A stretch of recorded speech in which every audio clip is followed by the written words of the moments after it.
Yeah, ba. Hey.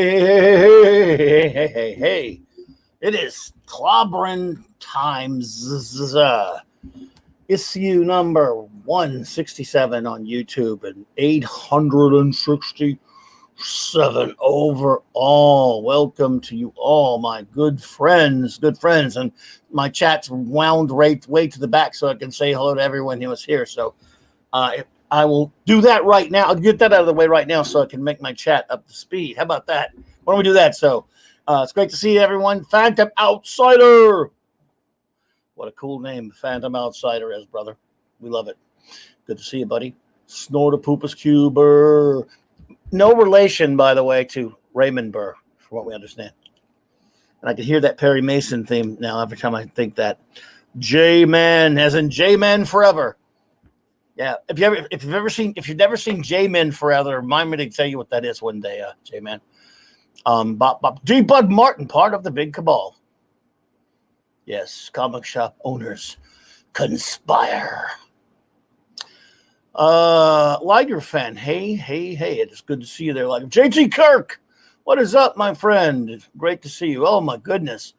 The lovely Janet from another planet. And don't worry, I won't sing it the way my wonderful first officer does because I just can't do it justice. That's her job. So, but you can hear it. You can hear her singing it now. I know you can.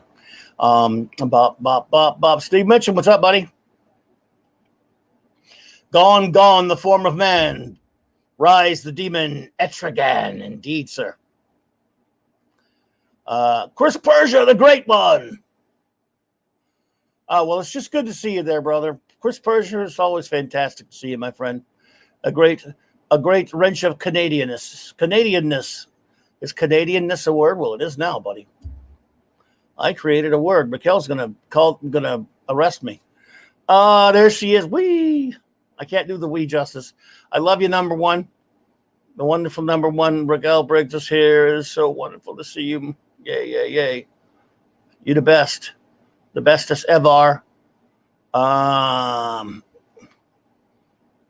a revolting development this is. Ironcaster Buddy. Happy Comic Day. Is today Comic Day? Monday was Comic Day here, but yeah. Minimus is here with a snop. Let me catch up to make sure okay, now I'm up to speedy. I love you, RM. First up, number one. I love you, number one. Here we go. Ask Raquel about The Trouble with Tracy. Well, you've been asked, Raquel. Are you familiar with the show called The Trouble with Tracy? I don't know why, but Minimus wants to know about that. I know nothing about it. But I do know we can do some show notes, though, folks. Tomorrow gathers the Global Geek Gang, 1 p.m. Central Standard Time. And boy, do we have a whole lot planned for you, but I haven't let myself in on the plan yet. So I don't know what the plan is, which is my silly, dopey-ass way of saying I don't have anything planned. But it's going to be a wonderful, unplanned show. And you know what? Bad me, I don't have my... Crap. I don't have my card made up for I'm just forgetting all kinds of things to do. My card made up for this Saturday night Star Trek show. Minimus, it looks like she does not know what it is. Apparently, Minimus says it's the worst show ever made. It's some Canadian TV show, I believe. Raquel, and that's why I was just wondering if you'd heard about it. I guess. So, Anyway, tomorrow, the Global Geek Gang, 1 p.m. Central Standard Time, Saturday night. Just Joe, as in Jobber. What's up, brother? Saturday night, we will continue. My first officer and I, the wonderful Raquel Briggs, with our ongoing mission of exploring all of Star Trek, real Trek only, of course. That is 66 through 05. Real Trek, all 6 series and all the films. And, of course, we have done so with the original series. We have done so with the animated series. And this weekend, this Saturday night, 9 p.m. Central Standard Time, we shall review discuss Star Trek V, The Final Frontier, and Star Trek VI, The Undiscovered Country. And I must say, we are having just a fabulous time on Saturday nights. Just gets better and better. Eric K., what's up, bro? The great Eric K., what's up, brother? Good to see you, buddy. Just having an absolutely terrific time on Saturday nights. I know I am, and I know number one is. So can't wait for that. And I want to thank, of course, the beautiful, wonderful Purple Valkyrie for hanging out with me and talking just a general comics chat that we had this past Monday night. That was fantastic on the Monday Night Mark C Comics talk show. It was great fun. And I cannot wait to talk to her again because she is magnificent. And last night, of course, a big shout out to the Comic Book Roundtable. It was outstanding. It was over there on our pal Fat Steven Seagal's channel. That next week it will be on our wonderful friend Eris of Chaos's channel. But last night we were joined by legendary comic book writer Chuck Dixon, and it was a lot of fun. Vanilla Gorilla, Dave Bob, what's up, brother? Great to see you, man. It was a lot of fun. Mr. Dixon was absolutely amazing. He was really just very gracious and very informative. And everyone, he's written more. And he pointed out to me, I was telling him in fact, I was talking to him before the show and saying, you've probably written more Batman comics than anyone in the 90s or whatever. He said, actually, I've written more Batman comics than anyone who ever. And he means, of course, writing Batman comics. And he did have a longer stint on Batman and surrounding characters, probably. I never really thought of it that way, tallied it up, than any other writer on the character. If he's not number one, I don't know who could be. I would have to actually do a little research on that, but he says he was. And he's been writing comics for about 40 years. So, and he was a great guest, and he really knows his comics history. So my other friends there were definitely talking a lot about Batman, of course, his co-creation of Bane and stuff like that. And so since they were doing that, I thought I would focus a little bit on some of his other work, some of his previous work. And he was a great guy to talk to. And again, as I said, he knows his comics history, which I enjoyed. I love that. It's one of my favorite things, comics history. And that was really cool. So Mr. Chuck Dixon was really extraordinary on the Comic Book Roundtable last night. And big shout out to him and a big thank you to him. He is just an extraordinary fellow. Dark Shadow Logan. Hey, the Cabal is here, Eric K. Cabal is here. And to make matters worse, Eric K., I don't think I got a chance to tell you. I don't know if you were here, if you popped in or not Monday night, Eric K., but I was talking about my experience at the con that I was at Saturday outside of New Orleans. And I was hanging out with a lot of other previous comic book shop owners, dude. So if you want to expand your conspiracy theory of the comic shop owner cabal, that's just a little more fodder for you right there, buddy. Go for it. That is, of course, great conspiracy theorist, the extraordinary Eric K., a.k.a. the Bronze Surfer. So, yes, tomorrow, Global Geek Gang, buddies. And again, August the 8th, in the far-flung, not-too-distant future, and not quite next Sunday AD, but a different next Sunday AD. Marvel Comics, you can go screw yourself because you cannot. You will not. I was saying this the other night in maniacal fashion, and I will do it again. You cannot. You are incapable of celebrating the world's greatest comics magazine, your flagship title, your first family, the Fantastic Four. You will not celebrate them properly. We know this. So it's up to us, folks. That's all there is to it. They put out garbage like that. What is it? What is it? Life story of the Fantastic Four, that garbage, and the wedding of Doctor Doom. That's their way of celebrating. This will be a worse celebration of a 60th anniversary than those pieces of crap at CBS Paramount. That horrible way they did not celebrate. They didn't celebrate Star Trek very well for its 50th anniversary either. Yeah, there was a nice big Blu-ray set, which I finally was able to get. But there was no proper celebration of Star Trek for that one. And there won't be a proper celebration of the Fantastic Four. But that's nothing new. DC's been doing a shitty job of celebrating their characters that are hitting the 80-year mark and the 75-year mark and things like that over the past couple of years. Minimus informs me there's a Green Arrow book out today or whatever. That's supposed to be for the a Green Arrow 80th or whatever it is. And that probably sucks. I don't know if he picked it up or not. I think he picked it up. So, yeah, Marvel hates the heroes. The new Captain America book made me want to puke, says Minimus. FF Life Story is utter crap. It's as if the writers of both have no idea what they're doing. Well, they clearly have no idea what they're doing, and they don't care.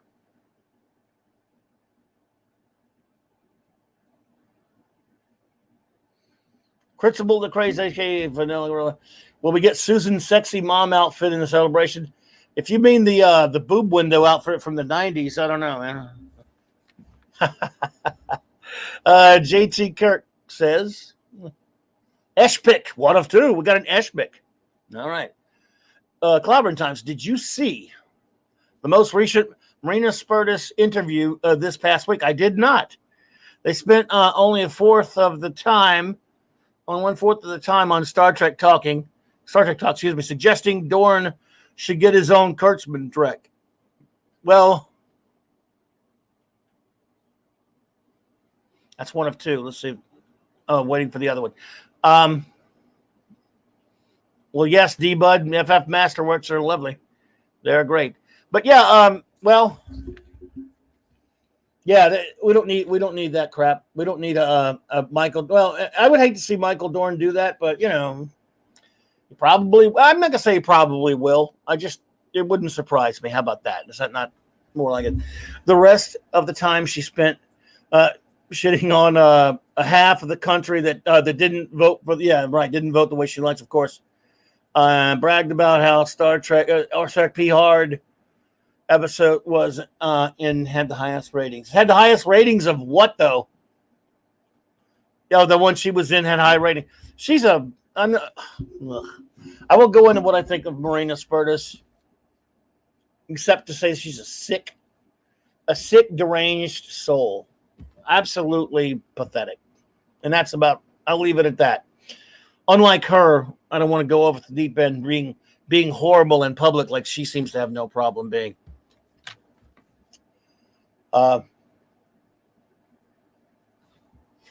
Janet from Another Planet says, they're about to kill my handsome Doctor Strange and hand his supreme power over to Captain Marvel. They're doing that in the comic, yes. And if you think they're just doing it in the comic,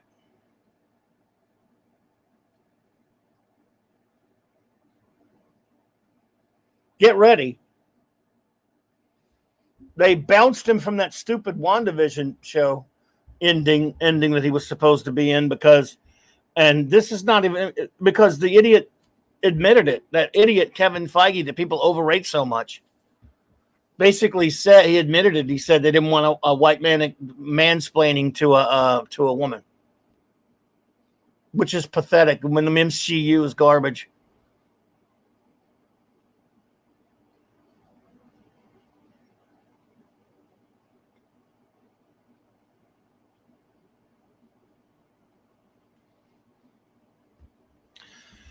It was 100% of Robin, 7 Nightwing, and almost 100% Detective Club. Yeah. I guess you're referring to Chuck Dixon's output, Phantom Outsider? Is that what you're referring to? He's written a lot of Batman, but you're right. Most of it was for Robin and for Nightwing, but he's also written a lot of other Batman stuff. Now, remember, a lot of the other writers didn't spend a long time on writing it either. And I'm just going by what he said. I mean, in the 90s, he wrote a lot. And he wrote a lot of stuff. I mean, he's prolific. I just took his word for it. About him writing more Batman than anybody. Technically, it's in the Batman family if it's Robin and Nightwing, I guess. But yes, yeah. But he did write a great one of my. See, I didn't really get into that with him too much, but I wasn't a big fan of Nightfall personally. Wasn't against him, It was Denny O'Neil's idea. Doug mentioned other people wrote on it. I just didn't really care for the idea. I mean, I like Bane, I guess. I just don't really like Batman getting his bat broken, which was a decision made from on high. I mean, I did get a chance to ask him something not ask him, talk to him a little bit about it because I'd already heard it, that Bane was kind of definitely based on Doc Savage, an evil Doc Savage. Matt Lucci, hello there. Good to see you. Yeah, absolutely, Raquel. I hope she does find peace. That's a horribly messed up woman. Absolutely. She really is. I mean, it's really mostly, I mean, yes, it's vile, the horrible things she says, but it also just shows how really sick and deranged that woman is. I mean, it's tough for me to I get the anger at her, but it also makes me sad about her, to be honest with you. Yeah. Well, see, and Logan, there's my thing about that. Nightfall, I couldn't stand the Death of Superman thing. And I can't stand gimmicks in general. And at the time, I was against Death of Superman. Just thought it was a dumb gimmick. Although I wasn't really into the series anyway. They were really I dropped it for the most part. Nightfall is just another gimmick. I can't stand gimmicky stuff. So, a lot of people, again, and it's funny, when you get older and you run into, absolutely, she is sick. She's sick, Raquel. She's a really sick person. It's tough. I have a tougher time being angry at her and I am angry at what she says, but I really just feel just horrible that someone can be that deranged. They got a lot of people playing on it because they don't care about her as an individual. They just want to use her for her sound bites. And she's a very sick individual. There's Jed with pop culture. Is it activist or archivist? Just kidding. But Nightfall was a gimmick. Now, I'm not going to sit there and tell Chuck Dixon that's something that that comic's done very well for him. But the thing is, I was saying, I've made a lot of friends, especially online, with people who are a lot younger than me. That was part of their childhood and their comic collecting experience. That and Death of Superman and a lot of other things. Who am I? I've learned this over time, and it has taken time, and it's taken getting old to learn it. I've learned over time that when I look back and I think of my so many, because comic books, comic collecting, being around the shops, and it so means so much to me, especially when it comes to the comic biz itself. I sometimes just figure my life experience while that was going on is all there is, but I realized that everyone else had different experiences. So just because I thought that comic was crap, and it's not like I changed my mind and like it or anything, I run into people that for them they were much younger than me at the time, in the 80s or 90s, whatever that was. And it was something that was important to them. And so while I was scoffing at it when it was on the racks, they were younger, they were kids, and they were all over it. And it was a big thing to them as kids. So I've learned that. A lot of the people that I've made friends with now. Well, look, and again, J-Man, there's exactly right. This is exactly what I'm saying. And so I can't just view everything within the prism of my own experience as a comic book fan or anything else.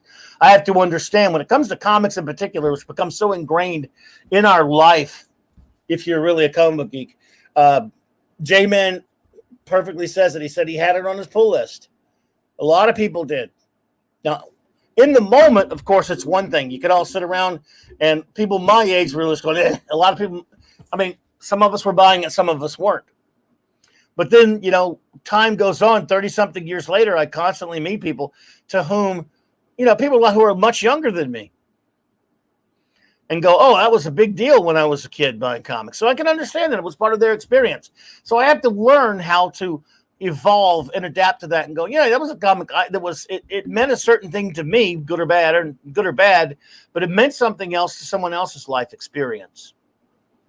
If you see where I'm coming from. There he goes. Of course, they were younger. Your first comics were written on cave walls. You know what, Eric K? I don't know if he's still here, but our buddy Dave Bob is here. And he's my get out of jail free card because even he's the only one that's ever older than me. Sorry, Dave. I had to use you, man.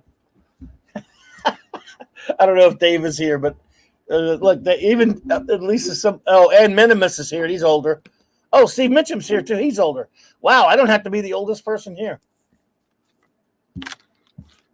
Oh my goodness. So you know what?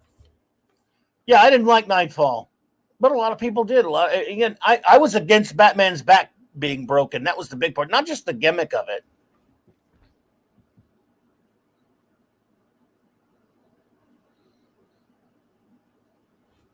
Pat S. What's up, bro? I'm glad Clobberin Times doesn't like the comics I like. I don't want anyone touching my stuff, and he won't because he doesn't like it. That's fair enough. Yeah, I'm usually, yeah.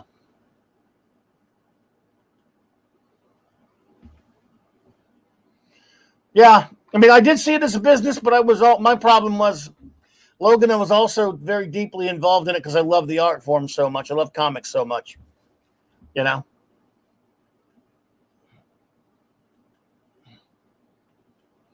Which is not really good for you, to be quite honest.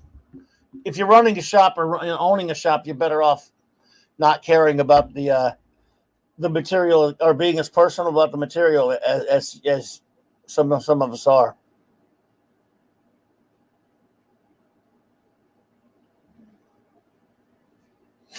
But what are you going to do? What you going to do? You know, and I don't know, these things. I guess that's what someone was talking this morning. I forgot who it was about this fake geek phenomenon. I'm not switching gears that much, but it kind of brings home the point where why would anyone fake being a geek?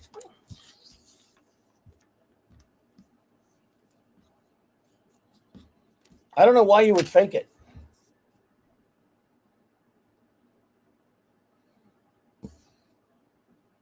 But this stuff is so much, if you are a geek, this stuff is so much a part of you. You know where you were when you were buying it. You know what you can remember certain things about what.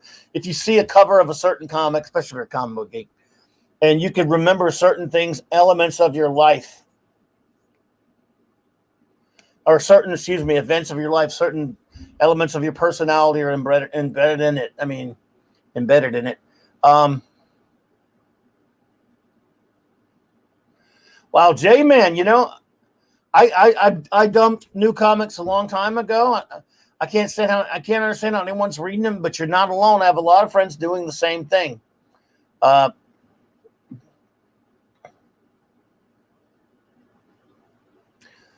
do have a lot of friends that are still buying stuff.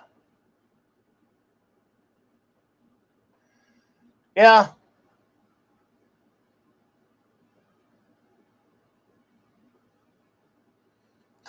Does that work, Janet? Does that work if you fake being a geek that you get Oh, wow. Why couldn't that work in the 80s and 90s? Oh, well, never mind.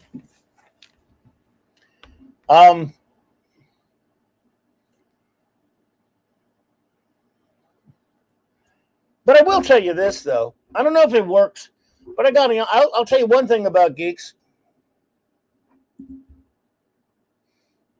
And I really never knew the distinction between geeks and nerds until my wonderful friend Raquel explained it to me. I just always thought geek sounded more natural. Nerd didn't quite sound right. Now I hear that it's not right. So I just say geek. But if you call yourself a nerd, but you're still someone that geeks out, that's fine too. I'm not really here to split that hair. I mean, I understand it is a difference because she has explained it very well. But if you're not into that so much that description, all I can tell you is this: I'm going to use the term geek now. And when you could meet, I think most geeks do have a certain sixth sense. For example, I could meet someone out of the blue and tell they're a real geek, and even if they are talking about something that I know nothing about, because there are tons and tons of geek poisons, as you all know, many flavors of the rainbow there. And not everyone's into everything. So your particular geek thing could be something I don't even know a whole lot about or know virtually nothing about. I know of it. I know people who like it, but it's not my bag. And you can talk, if I hear you talk about it for 10 minutes, still not knowing if you're full of it or not, I can vibe that you know what you're talking about. Lord Thoth, what's up, bro? Avon lives and long live the Legion, bud. I can vibe you. Pretty early, I've got that geekdar, I guess. You can tell someone has their bona fides. They know what they're talking about.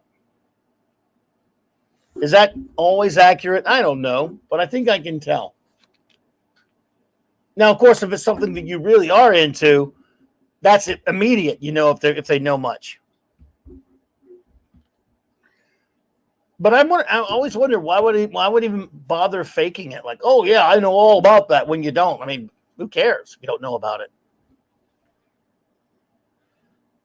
I mean, I'm sure a lot of people go to cons that aren't really big time geeks. They just go to maybe they're not just they're just sort of into the stuff.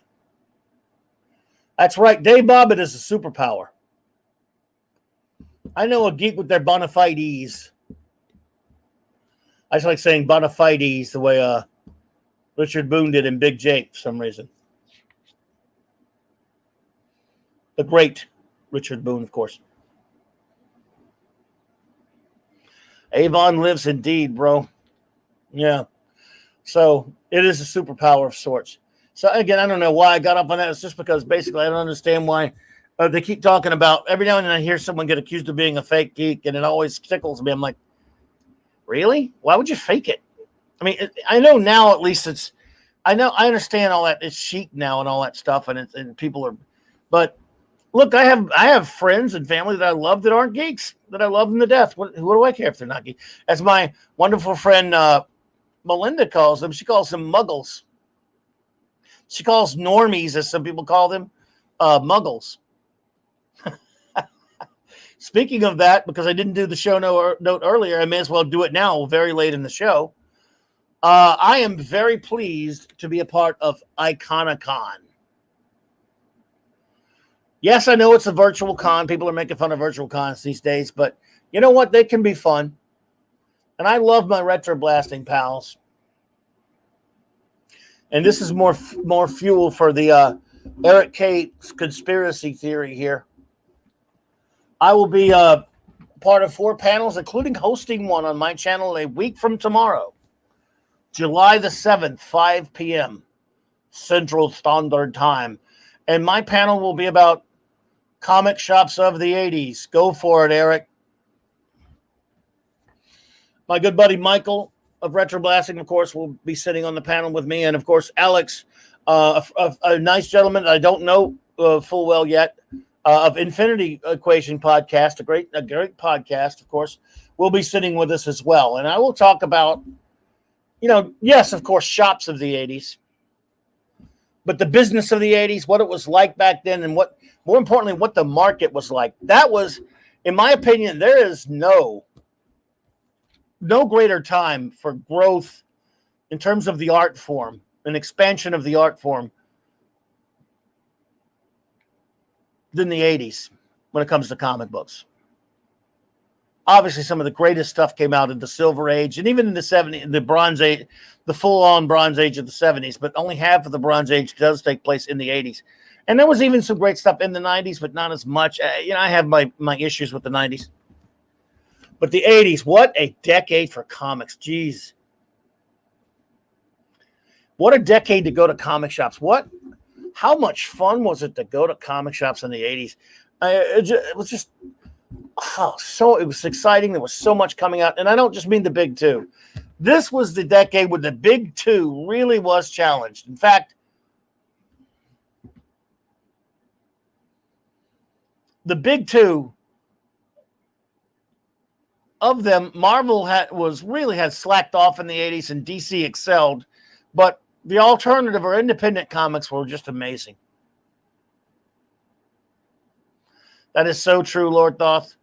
The 80s were the best time to go to comic shops. All of my greatest friends I've ever made in my life, I've met in geek venues, particularly comic shops, and a few cons and fan club meetings in the 80s.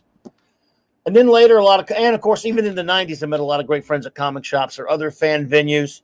And then later, of course, other geek venues online. I've made a lot of great friends online, like all you wonderful people as well. But right now, this is kind of like an online comic shop in a sense.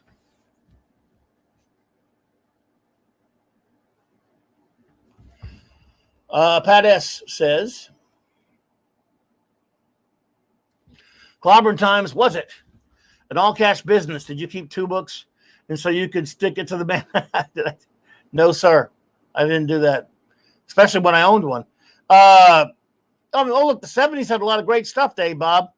But, there were comic shops in the 70s. Cam, good to see you. I know my buddy D-Bud probably had his in the 70s, but down here, we didn't get them till the 80s, till I helped start them and work on them and stuff. So down here, the 80s is when comic shops really started. In fact, before the late 70s, early 80s, I'd never even heard of a comic shop.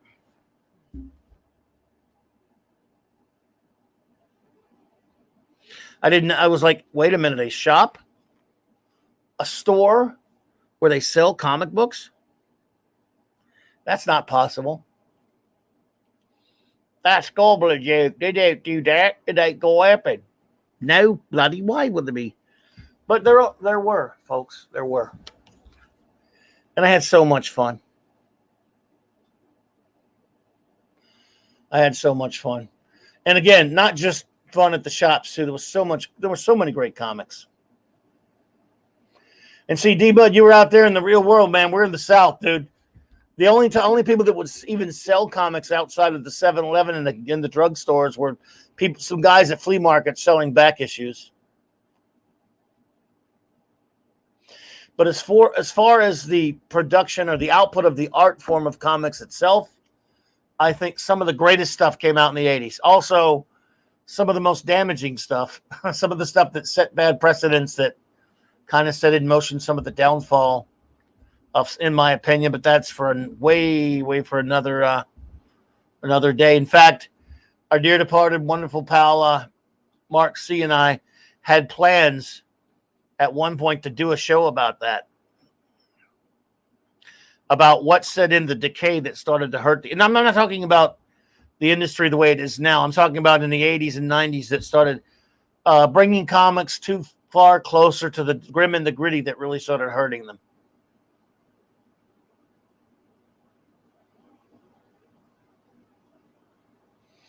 I hear you there, Vanilla Gorilla. Yep. Walmart, huh? I've never seen comics at Walmart till recently when they started carrying those new dollar books or whatever. And the first shop I helped to start was called Southland Comics, and that's where I first met Claude right there, Minimus, and that was his first comic shop. It was my first comic shop. And so, yeah, there were some great comics back then, and we'll talk about that because again, I love comics. And now let's see. Again, as I talked a little bit about the other night when the lovely Purple was here, I got a few cool things over the weekend, and even though I went to a con,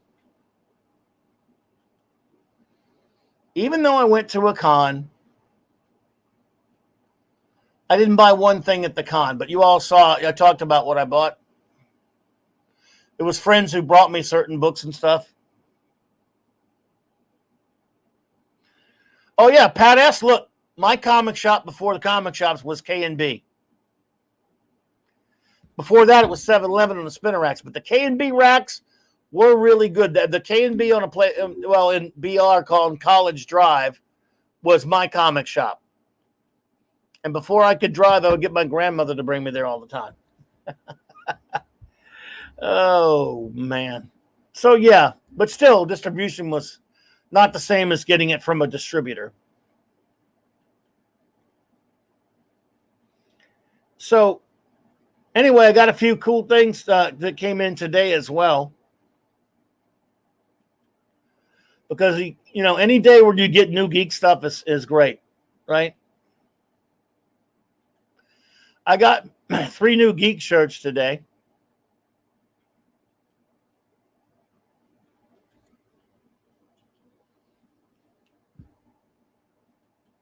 So let's take a look here.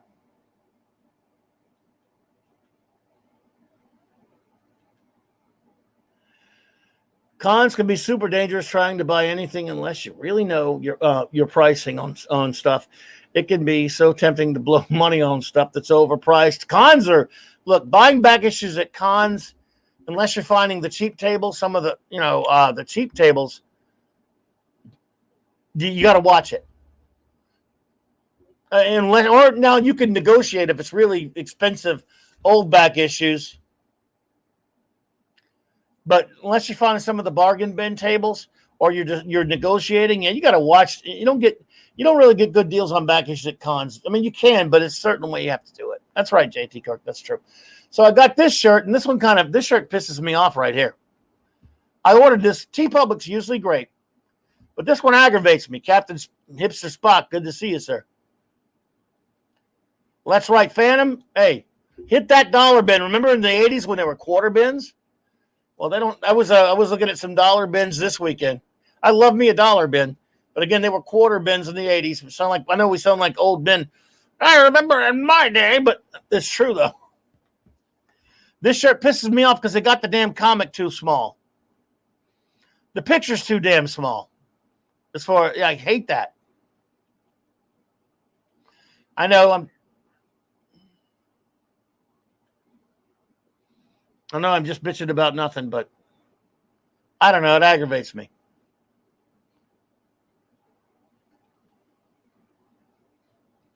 Here in the UK, I would get a new comic every Saturday during the early 80s. The idea of nerd culture exploding the way it was unimaginable. Yeah, I can imagine that unimaginableness.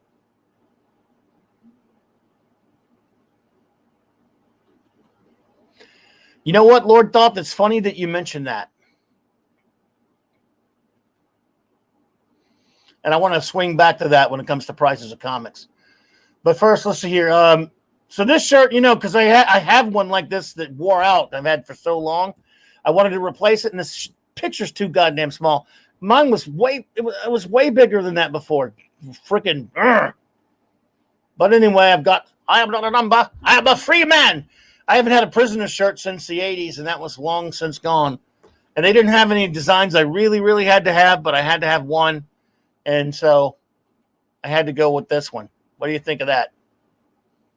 You are number 6. I am not a number. I am a person. I will not be pushed, stamped, filed, indexed, briefed, debriefed, or numbered. My life is my own. I wish I had that on a shirt. I want the whole thingy.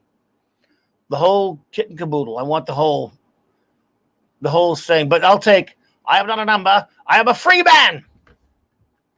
Incidentally, that's what I yelled out when I found out I was getting a divorce. Just kidding, everyone. It was more like, I am not a husband. I'm a free man. Look, sorry, ladies. That was just me just kidding around there.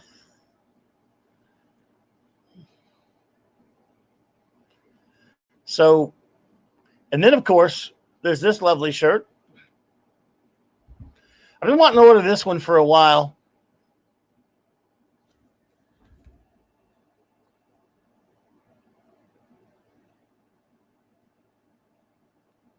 Oh, yes, I saw that, D-Bud. Very cool stuff, though.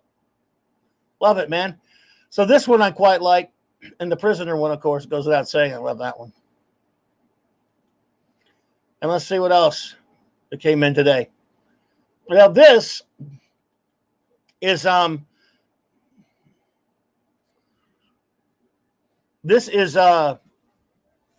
was a Marvel Treasury edition that was much larger than this from 1976, which I do have, called just Jack Kirby's Bicentennial Battles. The cover of the original's a bit more busy, but it's a great book, but this had some special features in it and things like that. So I don't know. I shouldn't have, but I had to have it. Hey, it's Kirby, it's Cap, Hey, and it's the 4th of July almost. It just seemed to work out that way. And I remember in 76 when I kept seeing the ads for this, wherever it was, I couldn't find this on the racks. I was so pissed off. In 1976 as a youngin'. I remember that. I still remember so much of that bicentennial celebrate that year. But I couldn't find this. I had to find it years later. Because, again, distribution, it wasn't like a comic shop. You had comics racks and you had certain drugstores. And they got Treasury editions once in a while. They carried them, but they didn't always have them. So, anyway, I love this. Let's see here. There's the back cover.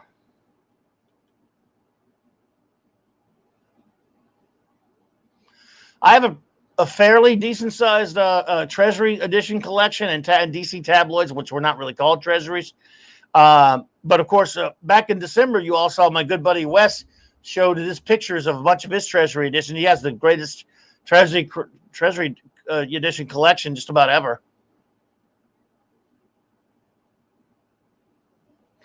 Yeah, you're right, D, but I had to have this. It's got a lot of special stuff in the back of it. It's not as big as the Treasury edition. It's a trade paperback, but it's nice. And then I got this. Because, hey, long live the Legion. For those who don't know, who aren't Legion fans, this, of course, this is a Legion hardcover. And I love me some Legion hardcovers. Because they're trying to reprint everything they can of real Legion. This is, of course, these are the issues that lead up to the Great Darkness saga, Before the Darkness. This has the Reflecto story in it. I like that Reflecto. A lot of people, I don't know, people kind of, I don't know, make fun of the Reflecto. I like the Reflecto story. No, I won't spoiler who Reflecto is.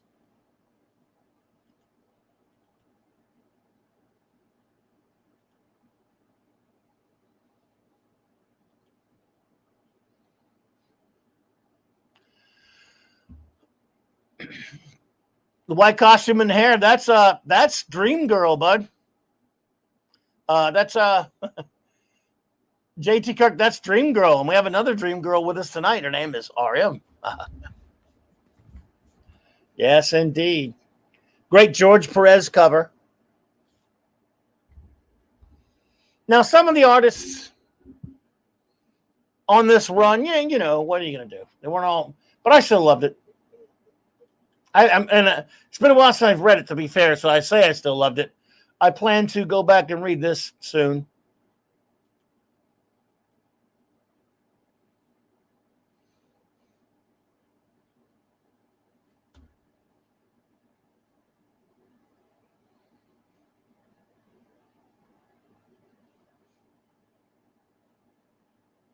So anyway, yeah, some new stuff came in. You know. By the way, Minimus got this. Look at that at the con. What was that, like $10? I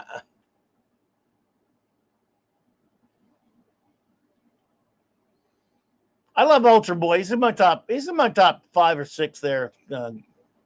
Thoth. Look at that.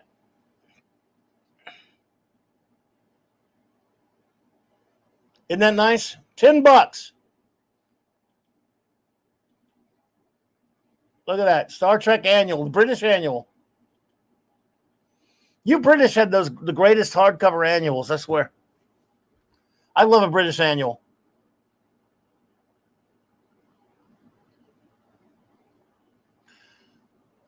Anti-derivative Jill, what is up? How are you?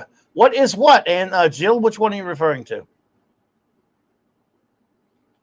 So anyway, that's some of the stuff I picked up. Well, actually, there were a couple of other things. I'll have to find them. Let's see here.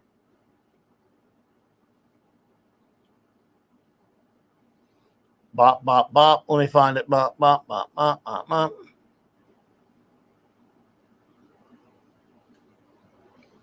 Oh, yeah, I could have just stayed on there and scrolled down and showed all these cool pictures.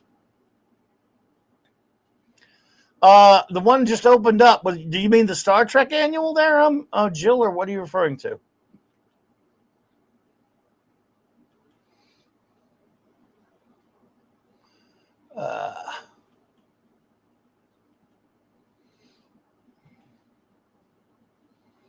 Let's see. Okay. Oh, they have these things called the Brits. Our Brit buddies have these British annuals back in the 70s and 80s, 60s, 70s, 80s. They were really nice little storybook looking hardcovers that had combinations of comics, prose stories, articles, games. And that's one that Minimus here, who's here in the chat with us, he picked it up at this con that we were at this weekend for $10. I have some Judge Dredd annuals. I have a few Doctor Who annuals. I want the Blake 7 annuals. Got to try to get those. And of course, a buddy of mine has the Avengers annual. They had, annuals for everything, Thunderbirds and Stingray and all that stuff. So I love those annuals. I don't know if they did a Space 1999 one, but they probably did. So they did annuals for a lot of stuff. Let's see here.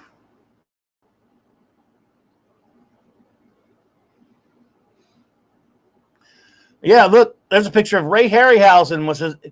The late, great Ray Harryhausen had a birthday this past week. We're just doing open geekness anyway. Who doesn't love Ray Harryhausen? What a master. What a genius.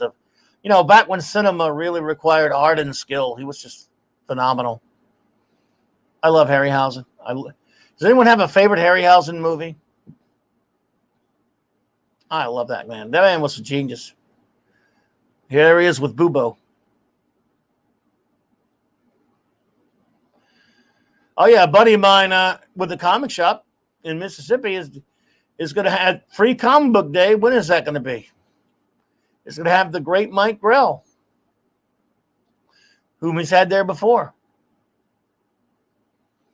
Lethal Weapon. Lethal Weapon. Oh, that would be Clash of the Titans, Janet. The real one. Mike Grell. Great DC Comic Books, great artist, Mike Grell.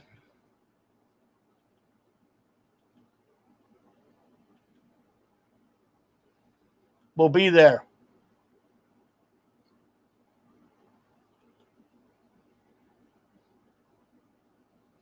Sinbad. Well, if there were a few Sinbads, what my favorite, this is going to laugh at me, Dave Bob. My favorite Ray Harryhausen film, and I think it's because it's only for dumb sentimentality, because I actually saw it as a very, very young child at the movie theater. I think it was 68 or 67, whatever it was. Valley of Gawanji might be my favorite. I know it's dumb, but I love it. I love 20 Million Miles to Earth, and I love Earth versus the Flying Saucers, and I love the Sinbad stuff. I think Valley of Gawanji might be my favorite. Hey, yeah, Captain Hipster Spock, dude. I love John Sable. Mike Grell's John Sable. That's a comic we're going to be definitely talking about on the big 80 show for the 80s there.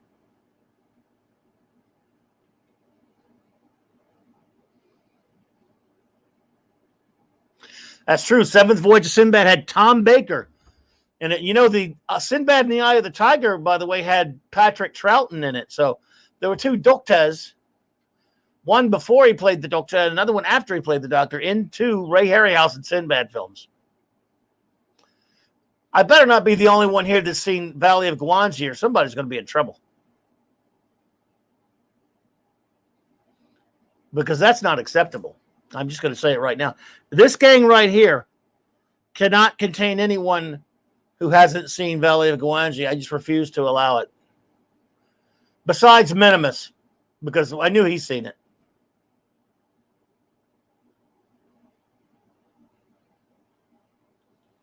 Oh, Pat. Oh, Blake 7 annuals, 20. Yeah. Oh, nice. Yeah, I would love to get those one day. What are you sorry about, Janet?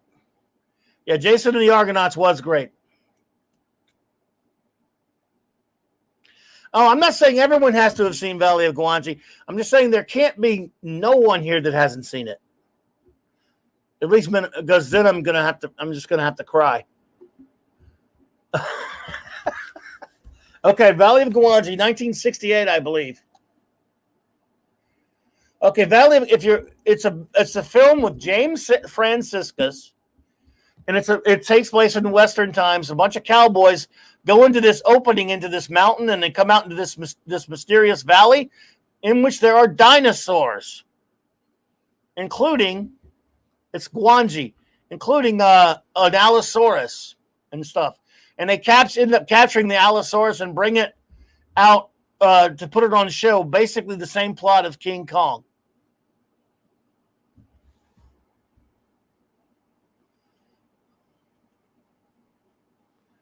Oh, you bought that Amazing Heroes with John Sable? Oh, cool, man. The TV show was pretty crappy, but still, that's cool. I'd like to hear that, man. That's great. Oh, Dave Bob, you saw it. There you go.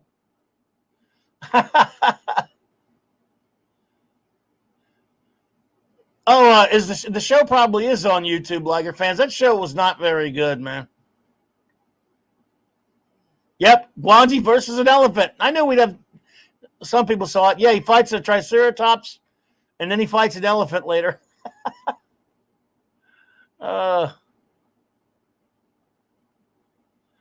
Yes, well, I'm a big fan of westerns, Jill, and at the time, I was crazy obsessed with dinosaurs. Oh, I'm not disappointed, Chris. I just didn't want there to be no one that had seen it. Then I would be like, wow, nobody's seen Guanji? So it's cool. Nobody gets a passing grade. I'm just saying. A failing grade, excuse me. I'm just saying that I would just Oh yeah, Rocketeer. And yeah, anyway, I picked this. This was a Walgreens exclusive from about a year and a half ago that a buddy of mine, we haven't seen each other in a year and a half and then Saturday, he brought this to me. He picked it up for me a year and a half ago at Walgreens. This is a beautiful figure.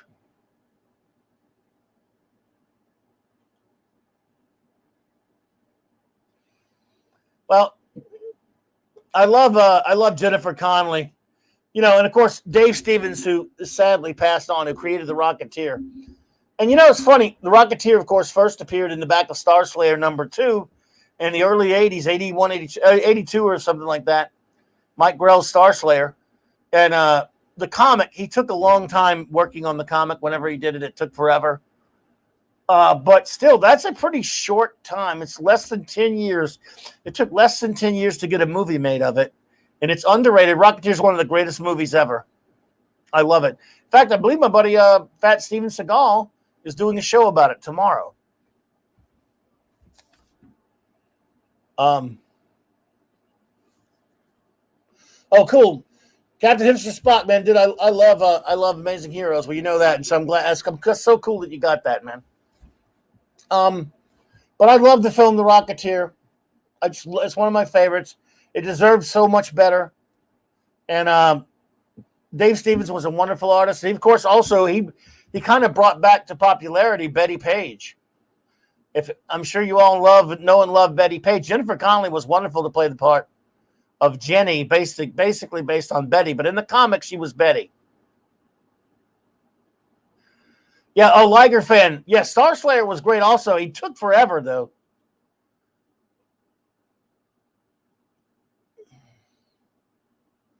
Where can you watch The Rocketeer? I don't know if it's on any streaming service or not, Janet. I know I have an old DVD, but I actually need to get the Blu-ray. Oh yeah, there's a Modern Treasury. Yeah, the Rocketeer Adventure magazine, or just a Rocketeer comic, not Adventure magazine. But if you do ever buy any Rocketeer comics, buy the Dave Stevens ones. Janet, it may be on a streaming service. I just don't know, but you might be able to find it on the high seas somewhere or something like that. That's I really want to watch it again. I actually only have an old DVD buried somewhere. I want to get the Blu-ray and haven't gotten it yet, but there's a Blu-ray easily available. I just know if you can get it. Could get it before tomorrow, but Rocketeer is a great movie.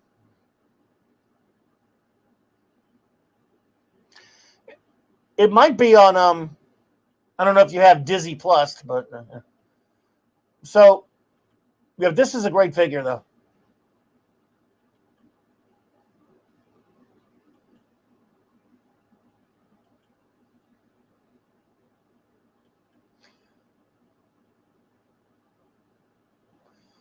That's some of the stuff I got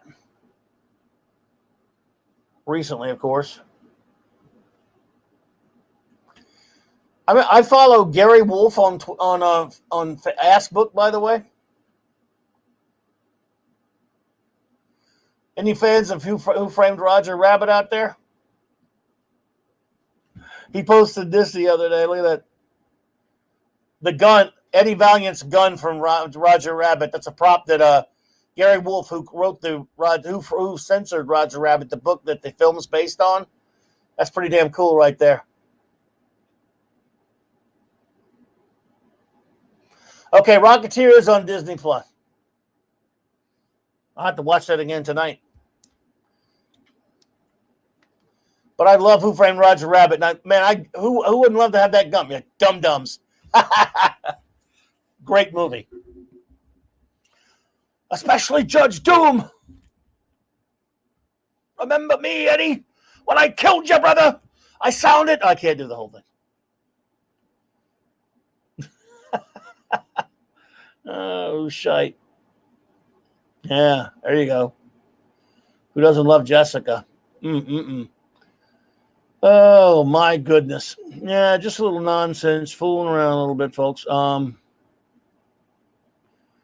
And, of course, I got these other fine products that friends brought me over the weekend.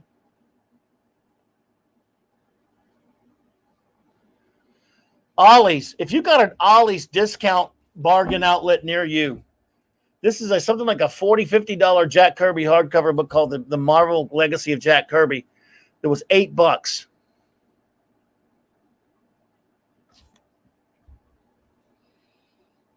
And a buddy of mine picked it up for me. And, of course, I later saw it at my Ollie. Like, they still got 10 copies at my Ollie's for some reason. So, I love Ollie's. Then there was this little soft cover, this little trade paperback of just a bunch of different Legion reprints with a sort of a knockoff of the old Grail cover from the old trade. I mean, for the old treasure tabloid. That's 70s. What's up, bud? A few various Captain America comics. Yeah, Pat S., I heard that you have an Ollie's over there on the West Bank. I didn't know you were a West Banker, buddy. And, yeah, I'm glad you guys got one. We have 3 around here. But they usually get cleaned out by people who know. But they still, if you're just looking for, they have a lot of trade paperbacks and things like that. You know, I'm a trade paperback hound. Cheap trade paperbacks and cheap hardcovers. Oh, I just love that stuff. I love it. Always good to see you there, 70s, brother. This were a couple of comics a friend of mine just gave me. One, including this 40s newspaper strip, Captain Marvel book. Carl Kiesel, used to like him. That's pretty cool stuff. And they got a couple of Steve Rude comics there.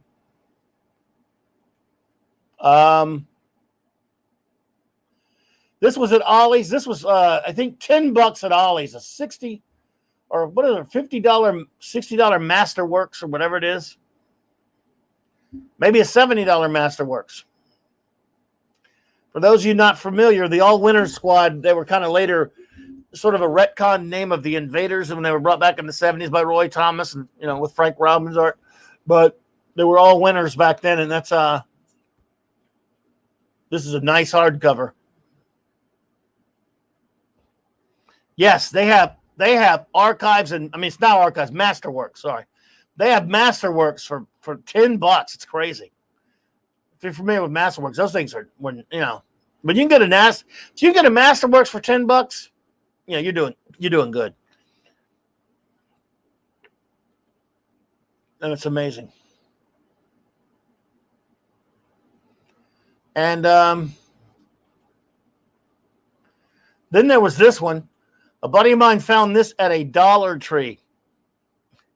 This is a slightly oversized trade paperback format type of a reprint of a novel I think from the 60s or 70s by the great farmer, in which it has a Sherlock Holmes Tarzan team up. I say again, Sherlock Holmes and Tarzan. Philip Jose Farmer. That's enough said right there. But again, this was just sitting there at a Dollar Tree for some reason. Which means it cost a freaking $1. $1 for that. Unbelievable. It's so weird that you would find something like that. I mean, you can find stuff at Big Lots pretty cheap, and you can find stuff but at Dollar Tree, that's kind of I don't know, but it's great. Hell, $1. It's just pretty damn good. Bop, bop, bop. Then there's this book. Don't tell Raquel about this book right here. I want you all to promise me, I'm swearing you all to secrecy right now. But you cannot tell Raquel Briggs about this book that you're looking at right here. She's not supposed to know about it. This book does not exist. No telling. So you guys, if you happen to see Raquel around somewhere, totally don't mention this book to her. This is a secret. She is not allowed to know.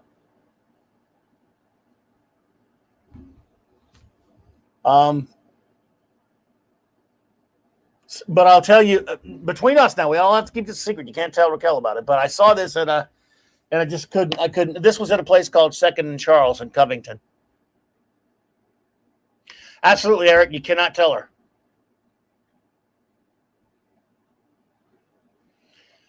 The Star Trek Encyclopedia. This is the second version. This is in color. It goes up to like 1999, which is okay. You know, that's far enough, really. It's a beautiful book, and it's the condition. I cannot believe the condition. And no, I'm not going to say the price because it's embarrassing how cheap this was. But you can't tell her because she may or may not end up with it in her possession someday. So we don't want her to know. But it really is in fantastic shape. I haven't got a chance to look in it yet as much, but the outside of it, if the inside's in the same shape, that's just phenomenal. I have the original, the black and white one that came out like many years earlier. This one's beautiful. This is a great book. But I don't want anyone you interview, just make sure none of you mention this. If you see Raquel, just play dumb. You don't know about it.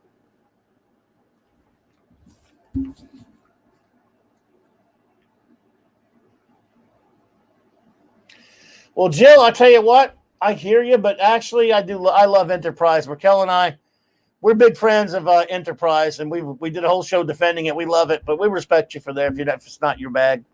But I would love to have had I wish they'd done this right after 2005, after Star Trek was murdered, and it had it all. If they did an addendum book on Enterprise, it would be nice. But at least this has all the other stuff, so that's a good thing. Blake 7 annual for $20. Yeah, they're also they never did a 1982 Blake 7 annual, and there's some people working on one now. They're going to make it just like the old annuals, and it's coming out soon. I don't know exactly when it's coming out, but there's a Blake 7 1982 annual and 82 annual in the works because they only did 3 annuals.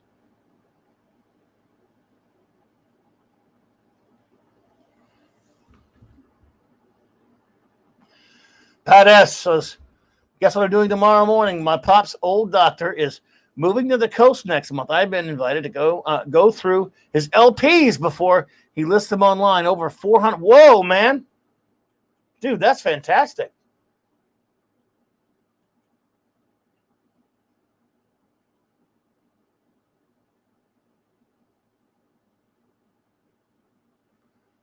Oh, I got you, Jill. I'm just saying I'm glad you like it, but even if you didn't, it's cool. Some people don't. A lot of people don't. But I misunderstood you. I thought that meant you were not a fan. My apologies, Jill. And we love you, and we appreciate you being here. So, yeah, that's cool. Let's see here. Dude, Pat, that's cool, man. That's great. I hear you, Jill. I understand. I misunderstood you, my dear. I'm so sorry about that. If you rewatch Enterprise nowadays, if you don't like it, if you didn't like it when it originally aired, it lives much better. Binging back, I've heard a lot of people versus old people, old watching. I've heard a lot of people say that, and that is, I can respect it, JT. I loved it even then. I'm one of the weirdos that loved it when it came out, but you are so right. There's so many people that will tell you that like they didn't like it at first, and they went back and gave it a better shot and liked it. But yes, down with the filth all night, man. As long as we all don't like, because there are people that don't like certain versions. Jill, that like there are people who don't like one of the other the iterations, even in Real Trek. But as long as you're not bringing the filth in there, we're all good. We're all good. No filth. You get. I mean, look. And our wonderful friend Katie Carr, I love you, but if you do happen to be hearing this, we love you. There are a lot of people that don't like Voyager as much either, but we still consider it part of the family because we have a lovely friend Katie Carr who loves Voyager. She's the ultimate Voyager authority and fan of it, and that's cool. So as long as no one disrespects the original series, you can like or dislike any of the other ones. And I'm good. If you dislike the original series, I'm gonna come to your house and put like ants through your windows and stuff like that, and and put honey like all around your bed and stuff, so ants could come in there and everything. But other than that, we're good. Oh man. Bob Racing Palpatine. Hello there. Welcome, sir. Welcome indeed, sir. Good to see you. Then I found this movie at Second and Charles. I love this film. Sorry, I have a certain friend of mine doesn't care for it that much, but I love it. I've loved this film since I saw it in 1985. I had a pretty nice big DVD set of it. And then what happened? I go to about a year or so ago. I decide I want to watch Silverado again, and I open the box, and I'll give you all two guesses what was not in there. Guess what was not in that box?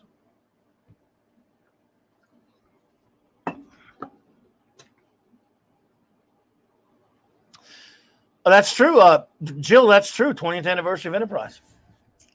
Well, the disc was not in there, folks. The disc was not in there. So I'm at Second and Charles the other day, and I asked a friend of mine, because I don't know what happened to that damn disc. It pisses me off. I have no clue what happened to this. Usually if I loan something out, I like to. A lot of times people don't like to take the box, and it's always a mistake to give them the disc and put it in some kind of little cover. Give them the box. It never ends well. Give them the damn box, unless you're one of those who puts. I have some friends that throw the boxes out and put them in sleeves and stuff. I don't do that.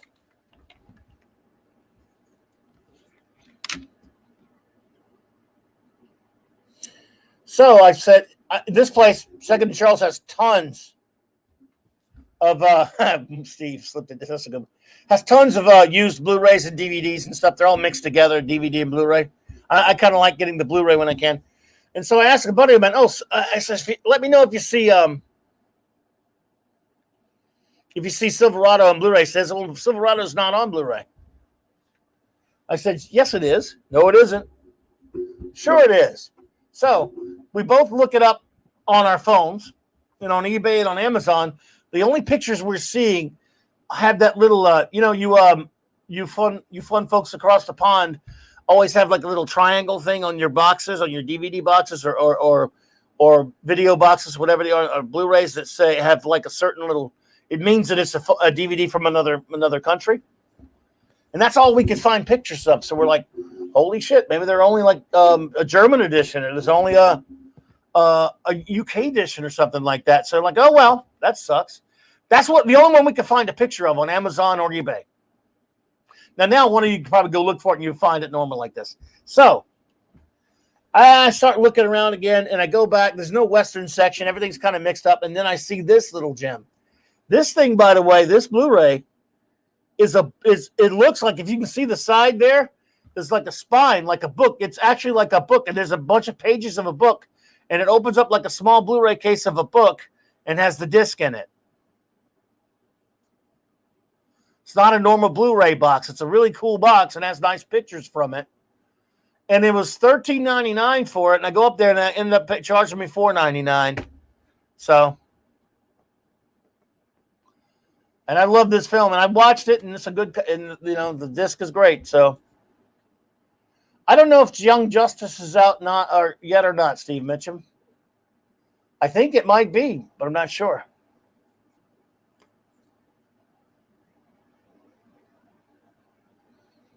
So, anyway, that was the haul from the other day.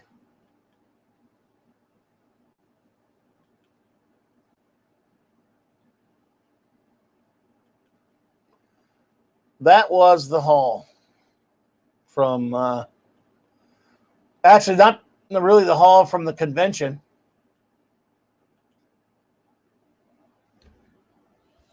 Because I didn't buy anything at the convention. There was some stuff I wanted to buy. But I figured I'd wait to go to Second and Charles, and there you go. I found some. So, and look, another thing about the con, as I mentioned, I had so much fun seeing friends that I haven't seen in a couple of years. And in one case, I ran into an old friend that I hadn't seen in about 20-something, maybe 30 years. I don't know. And it was just the classic tearful reunion. It was so good to see him. And you know what? The sad part is, if he had seen me first, he may have recognized me, I guess. But I told him this. A buddy of mine saw him first, and he says, "Guess who's here?" And he told me, because I don't know if I'd have picked him out of a crowd if I'd seen him. That's how long it had been.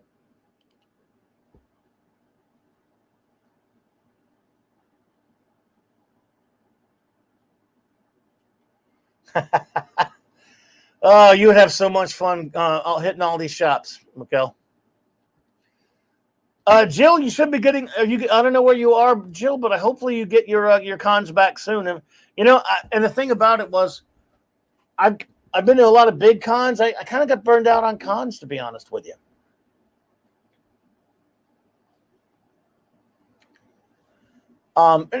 And so the past few years, I'd only been going to these really small 1 or 2 days. And really just because it's close to New Orleans, I can meet the Gulf Coast Geek Gang, which is where I got my Global Geek Gang name from, because I got all of us. We're all pretty much Gulf Coast. We're down here. Some in Mississippi, some in Louisiana, and I only get to meet with my Gulf Coast Geek Gang of friends now. And some of them, a lot of hardcore collectors, comic collectors and stuff, only a couple times a year. They have one in Pat S. They had that one in Slidell, then they have one in Covington. And it's been a year and a half since we've been able to do it. But besides that, it's been since 2016, I think. 16 or 17 since I've been to Dragon Con. Before that, I used to go to Dragon Con every year. And there was Wizard World Con we have down here.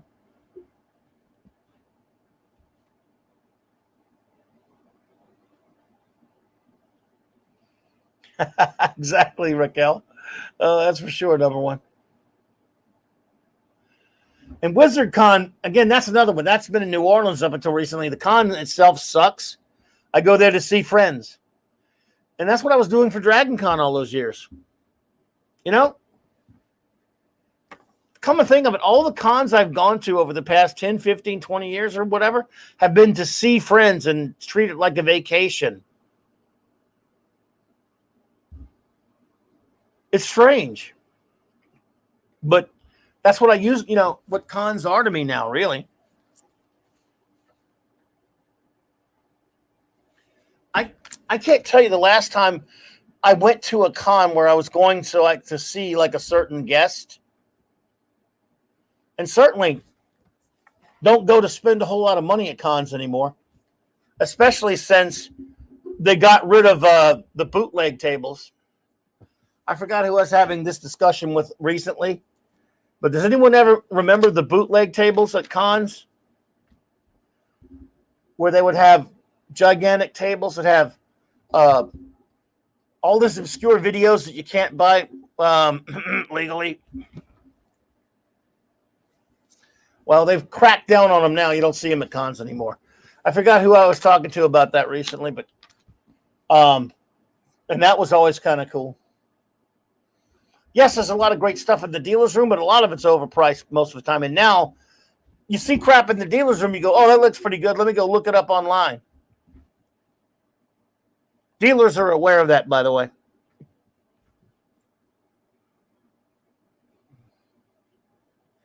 Well, bloopers and bootlegs, yeah, for sure. That is definitely how Corman FF got out there. D-Bud, I got it through. I got it actually.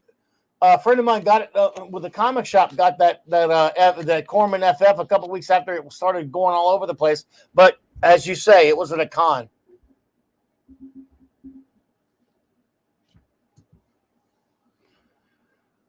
But you could get the most obscure TV show. Mark D with a C, what's up, bro? Yes, you get detention, Mark D with a C.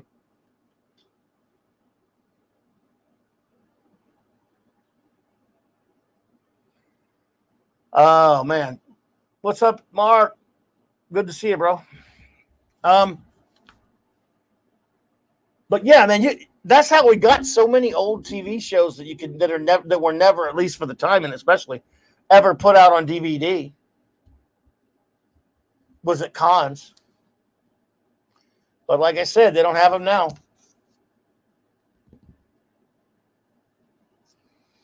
Not anymore. Let's see here. What was Oh,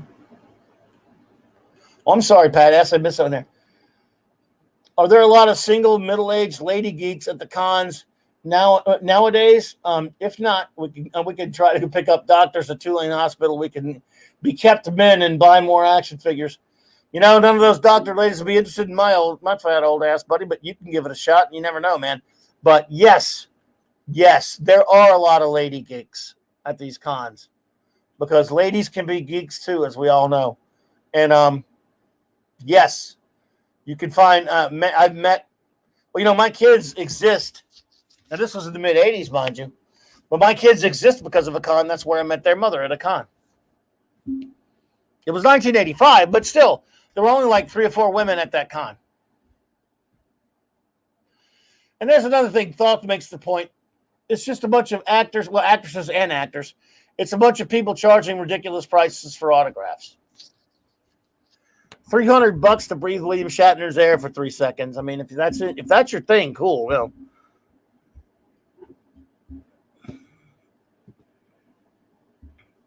But yeah, well. Hey, what can you do? This way they are now. Yes, James J.T. Kirk, I did, and stayed that way for 9 years. Stayed married to her for 9 years. That was a long time ago, buddy. But anyway, but my kids caught the geek gene because we were both geeks, I guess. And that's a topic for another time probably, but I always wonder, what I always wonder, since this is open, fly by the seat of your pants, any kind of geek topic flies, goes. That's what I'm doing tonight. And I just like talking to you guys. I just love talking to you guys. I always wonder, who are any of you alone? Because I put it like this. I'm the first geek in my family, the first one with the geek gene. I can't tell you how many times I'll hear a friend say something like, oh, yeah, my dad used to fill in the like, got me into comics, or my dad was really a big Star Wars fan and we watched Star Wars together, or we watched Doctor Who together, or my dad or my uncle, or my dad was really into Star Trek, or, or comics or whatever it was. I love my mom and dad and my family. They didn't care about any of that crap. Nobody in my family, and I've done the research on this. Now, my dad read comics as a kid, but when he grew up in the 40s and 50s, everybody read comics. Comics sold in the millions. So everyone, and I do mean everyone, bought and read comic books, and they read, So that wasn't that in itself didn't make you a comic book geek. Everyone did, just like everyone watched TV, whatever. It was that common. But the geek gene usually is passed on, but it's got to start somewhere, I suppose. There you go. I was the only geek. Yeah. I look, my brothers, not geeks.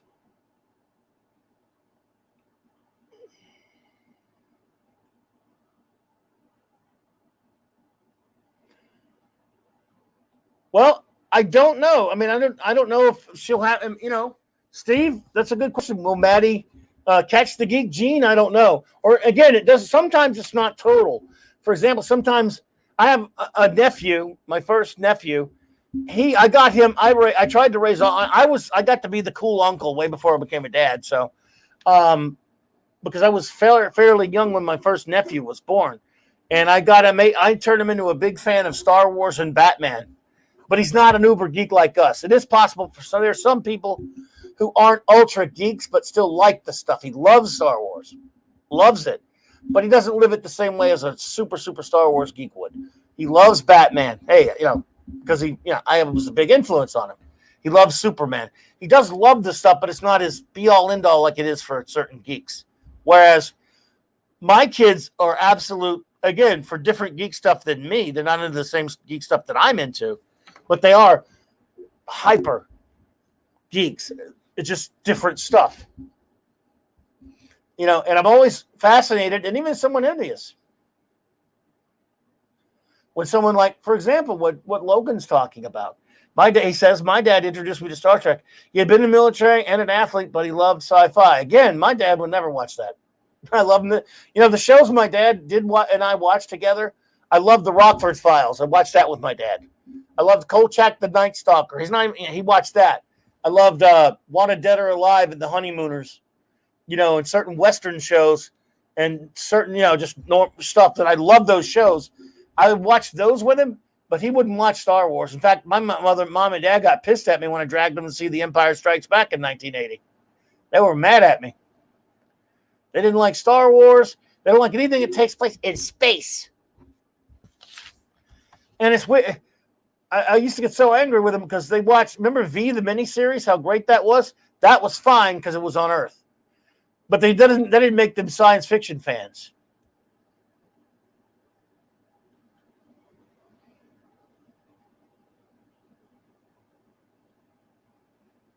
Thanos. Well, you never know. If Melanie has any of the geek gene in her, then you might have at least, again, there's an uber geek, but some of them have certain, like I said, my nephew I'm telling you about has a certain geek. He definitely has some geek in his blood. My second nephew likes some of that stuff, but he's not a geek at all. And yet it's hard to call him a normie because he did inherit some extremism from me, but it was just for pro football in certain sports.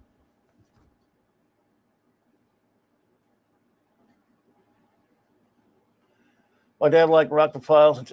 I love Rockford Files. Barney Miller, great show, yeah. He also likes Star Trek and the Animals. Yeah, there are people who like certain things, but then they're the geeks, and it just. Dad once asked me to straighten him out and get out. Straighten him out and get him out of all this nerd stuff. Steve, when I was 8 years old, my father said to me, now he's gonna give the proper response. I know it. I remember V was a great one. But see, a lot of people just don't like the quote unquote space stuff. They won't watch y'all watch that Star Trek? They ain't gonna watch no damn Star Trek with Dr. Spock. Oh boy. But both of my kids got the geek gene.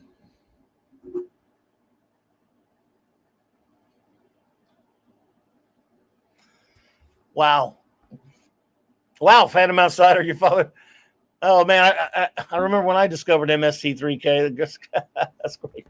So anyway, I'm always interested when I hear stuff like that. I mean, I had a buddy of mine once told me, back in the early '80s, tell me something like his mom got him interested in comics, but she, all she liked was there you go, Steve. All she liked was Archie and Little Lulu and Richie Rich and that stuff. And he, of course, loved Superman. He said, because she liked comics, back when Englehart and Rogers' definitive Detective Comics Batman came out, he forced his mom to read that, and she even loved it. I said, I can't even imagine telling my mom to read a Batman comic book. She would look at me like I'm nuts. Like, are you out of your mind? But people were telling me all the time. But my dad and my uncles, they did read comics because they're old. And by the way, you know what they used to do to me?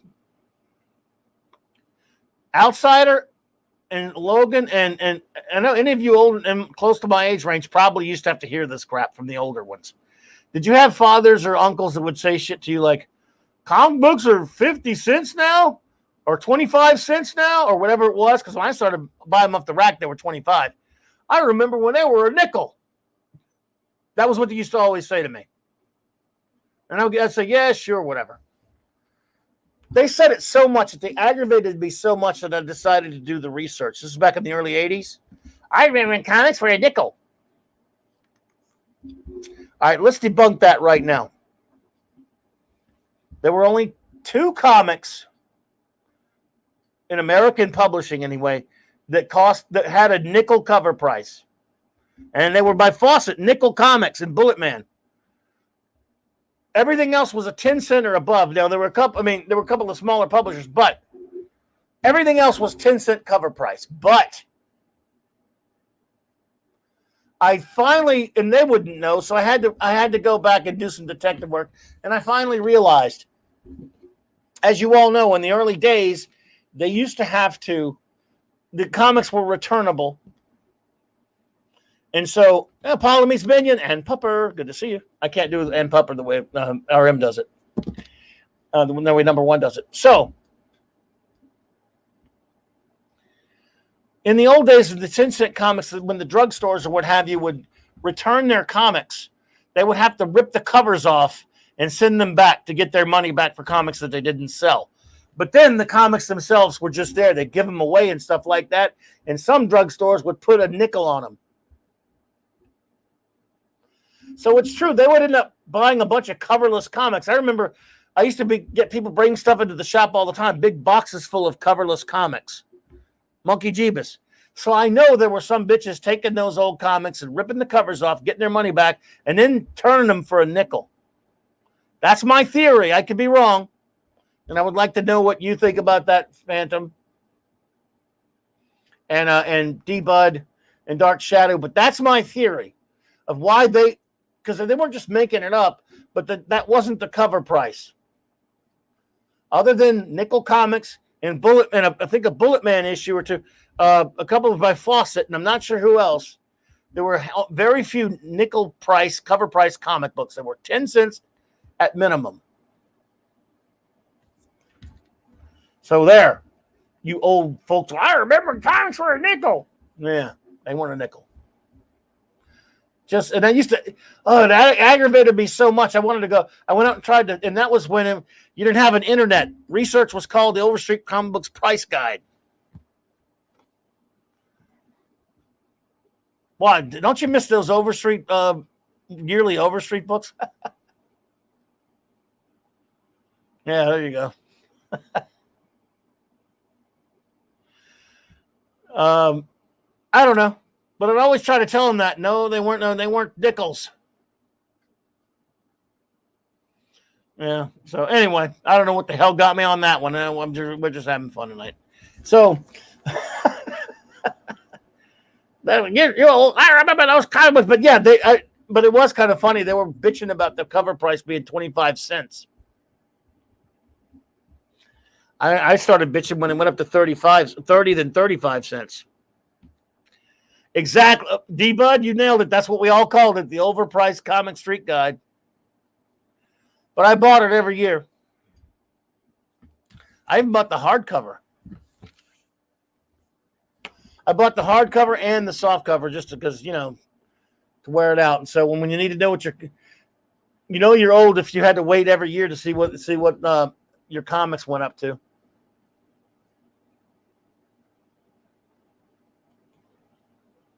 Exactly, JT. Oh.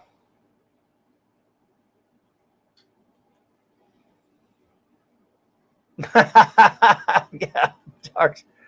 Before there actually were comics. Yeah, I think Phantom, it jumped. There was a 30 before 35, wasn't it?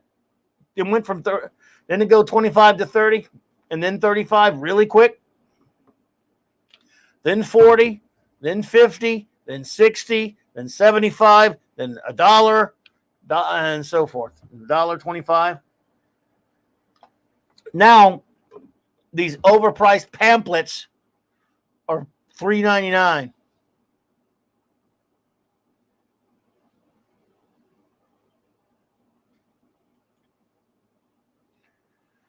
Janet, I got to admit, I did used to watch it, The Big Bang Theory, and at first, I got kind of caught up in it. I guess because Penny's so cute.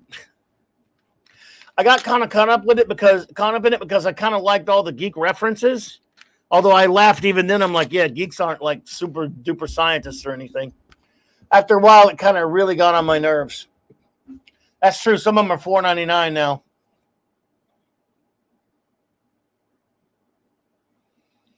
So I did watch it for a while, but early on, Janet, and then after a while, I don't know. It just got they were just. I don't care if you look. A lot of people say, "Hey, Dad, man, walking. What's up, brother?" A lot of people don't like the fact that Big Bang is poking fun at geeks. I don't really care about that. We should all be able to take a joke and let them pick on us or whatever. It was, but I don't mind that so much. It's just that it brought in a lot of that stupid crap, like the geek chic thing. Like it became. I can't tell you how many people I would run into at the time.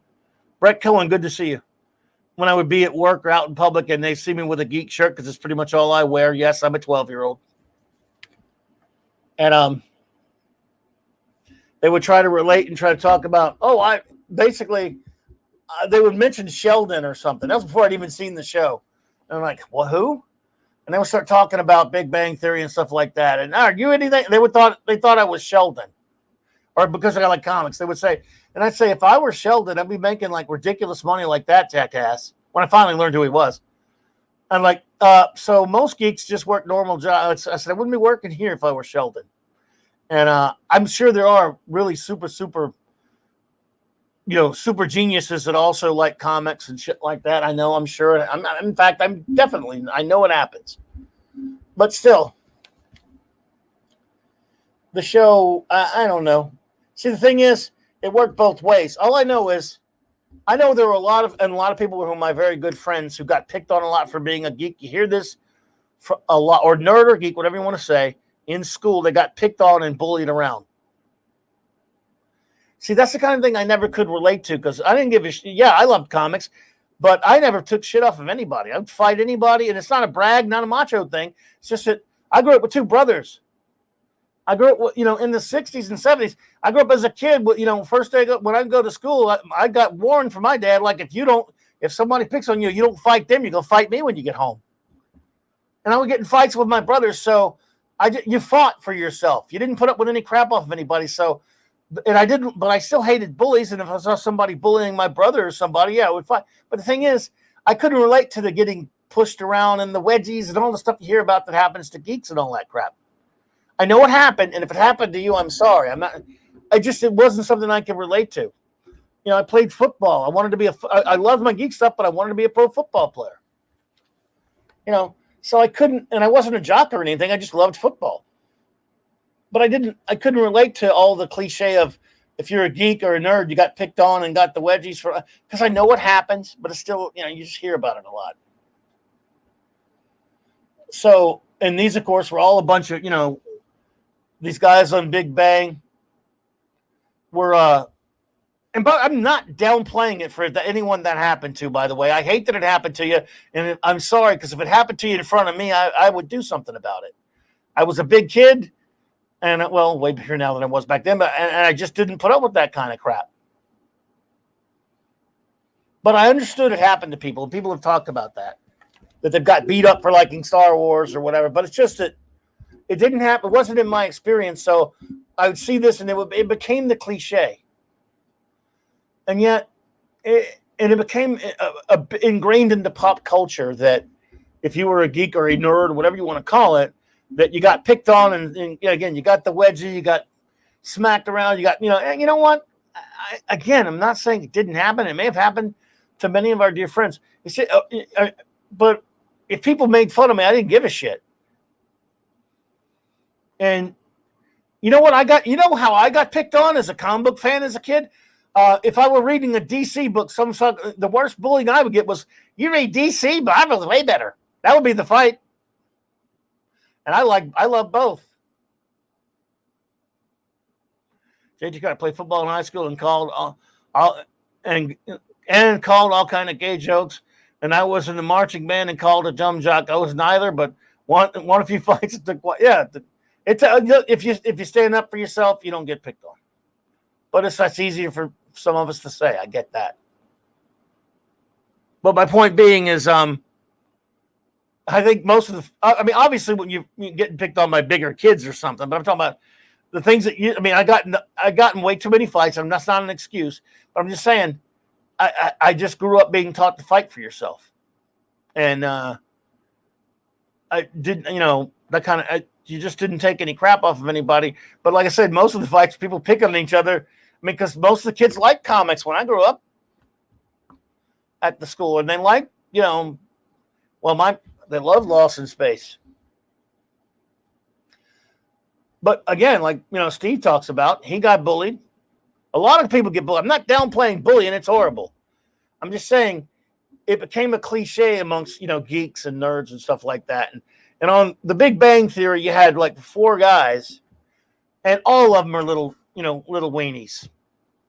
1 or 2 of them being a weenie, and a couple of them being like relatively well-adjusted people who happen to be, yes, they're scientists, which is fantastic, but they're also they like comics and stuff. But no, everybody who was a geek was portrayed as a dork.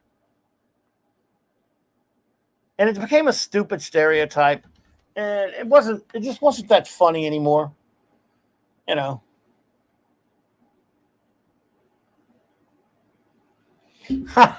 like that, Janet. The one big guy that picked on me, I hit in the face, and later he asked me to the prom. Well, there you go. That's the way to deal with him.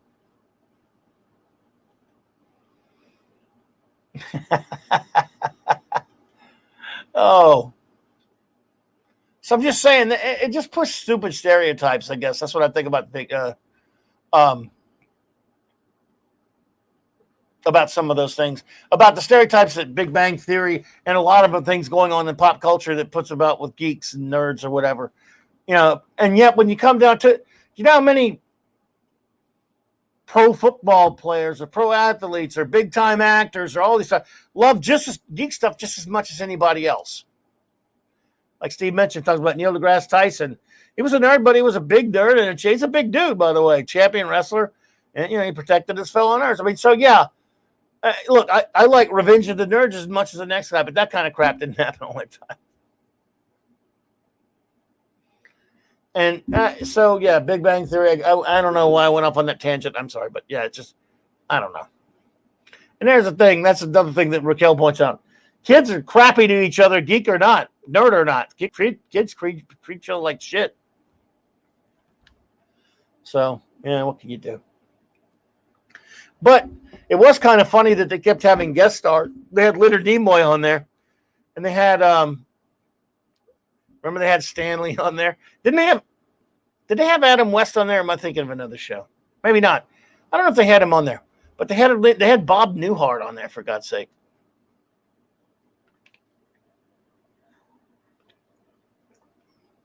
So I did watch some of those.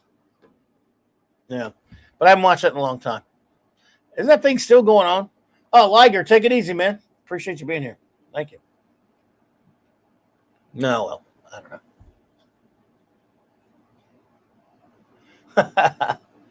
Okay, yeah, he was on there. All right. Yeah, so what you gonna do? But you know what? The life of a geek. Hey, all I know is usually it's been my experience that even people that don't get it and they just don't understand it, usually once if you can still relate to them in some way, and they'll go, well, hey, that's just a lot of people. I mean, it's the tolerant quote unquote normies will go, yeah, well, that's just your thing.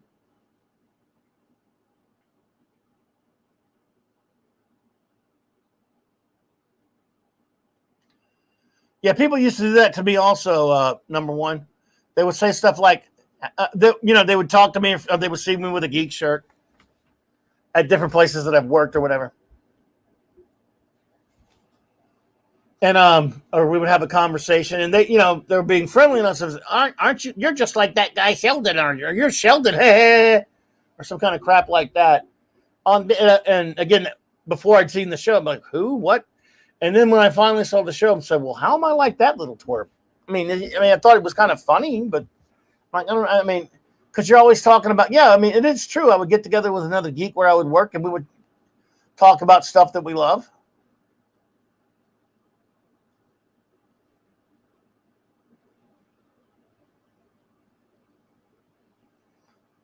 Yeah, I hear you. Well, I kind of get you there. Yes, it was Sheldon, Raquel. You get, yeah, you get called Sheldon.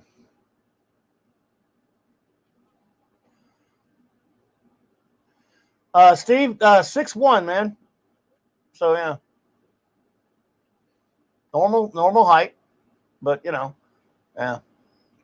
Hey, what about sports geeks or sports nuts?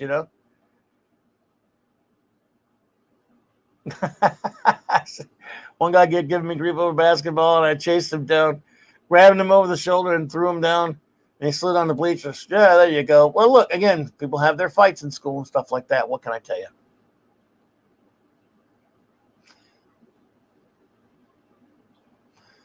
And yet, there is a certain thing. There is definitely a certain geek speak, you know. But isn't that true of anything, like any kind of something that people have a passion for, that is someone's hobby?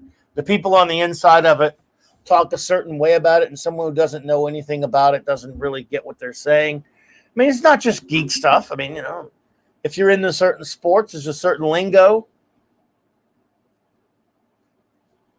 that just people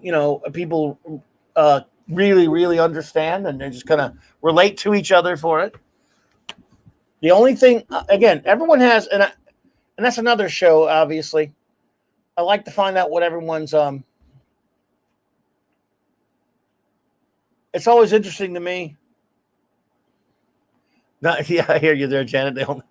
What people's geek poisons are. In other words, as I said, there are tons of different flavors. And like I said, the only thing that I'm really, really passionate about, or was until this year, that's not geek related, is pro football and pro football history. I love it. But other than that, I don't even really like any other sport that much. Pat, no, that's not my favorite show. But geeks have like different types. Well, for example, I mentioned this on the show once before. Are any of you old enough to remember the fandom directory? Anybody? Now, that's pretty obscure stuff. But back in the 70s, and I think a little bit into the 80s,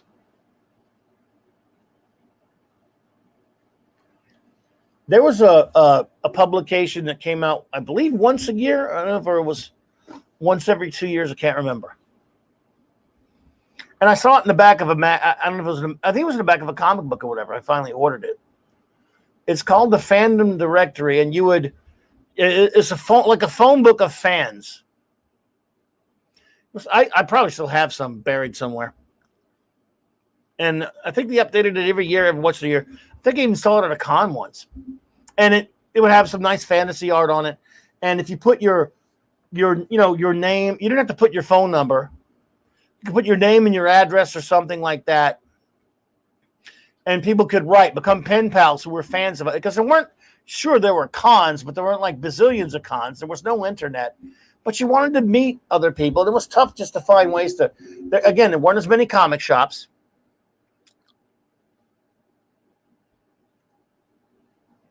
So it was a way you could, find some people close to your area that maybe you can get together and make friends with with kindred interests. And like an idiot, I did register. I put my name in there. Not that it mattered. It was just different times. But I was listening there for a while. And when I got my copy of it, unlike Steve Martin, I didn't jump up and down going, the new phone book's here, the new fandom directory's here. No. Oh my God, he hates these cans. So no one remembers the fandom directory. Well, I didn't think so. It would also list comic shops and different things like that, what few there were, and fantasy shops. That's pretty obscure stuff. I was just curious if it, I guess, well, there you go. No one knew about it. Weird. Nah, what can you do? But hey, eventually comic shops got bigger, cons got bigger, and then you found friends.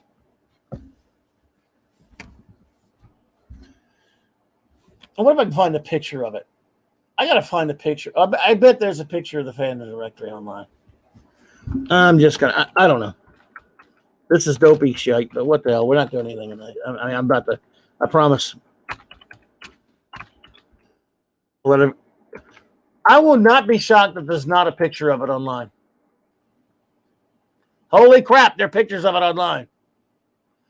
I would be shocked if there weren't.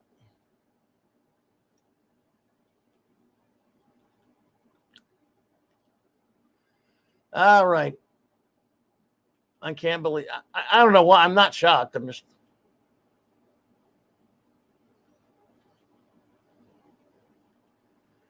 So there you go.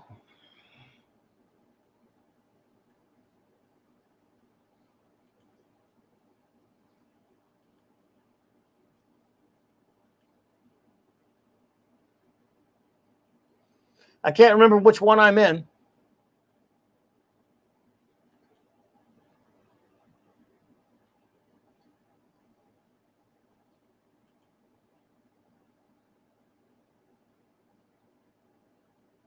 Brett Cohen, what's up?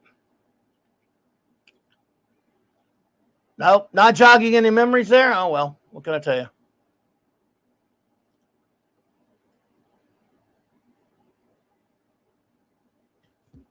Oh, well, I was just curious.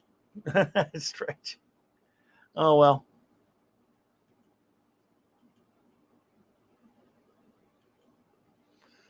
Wow, I can't remember when they stopped making it, but number 17, wow.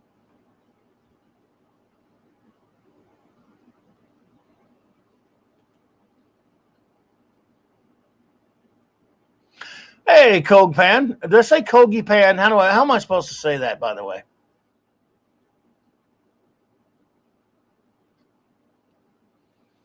Help me pronounce that name, because Kogi, I don't want to say Kogi if it's not Kogi. Oh my goodness. Well, I don't know. I can't remember that. I can't remember how to say it right. I'm sorry, man. I'm sorry. Well, hopefully next week I'm gonna have Flash join me. I'm gonna make sure.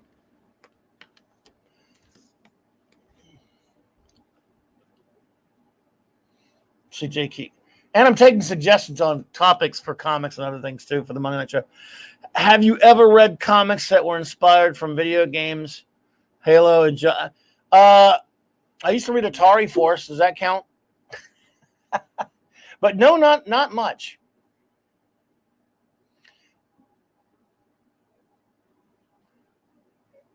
Kogai Pan.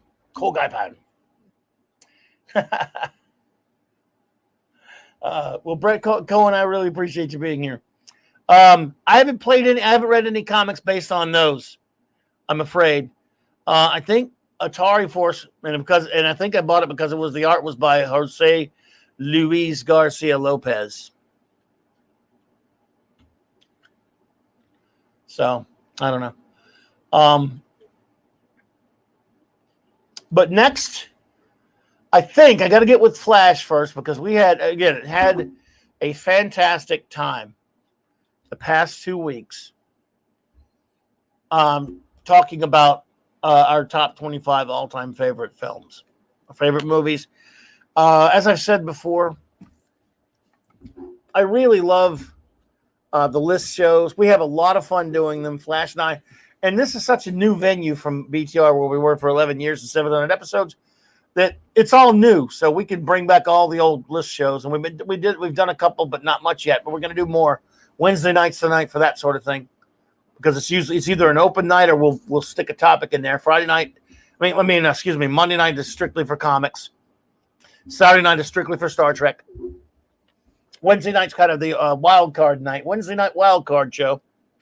It could be just like this foolishness that I'm doing, boring all you to death with my idiotic prattlings, or it could be an idiotic prattling of a list or something. JT Kirk, fan of comic strip books. I do love strips now. I used to like Calvin and Hobbes. I used to love Comics Review, which was compiled all kinds of comic strips and stuff. I love the art form of comics and comic strips. JT, and I do love a lot of strip stuff. Yeah, I like some of the books that come, like you say, the books that compile comics. But so we had a lot of fun doing our top 25 countdown of our favorite films. So next week, tentatively, I'm hoping we're going to get it together, and we're just going to go ahead and do TV shows. And it won't, I'm finding it less difficult to make the TV show list than I am the movie list. The movie list was brutal for me and for Flash. And these lists don't usually bug him that much.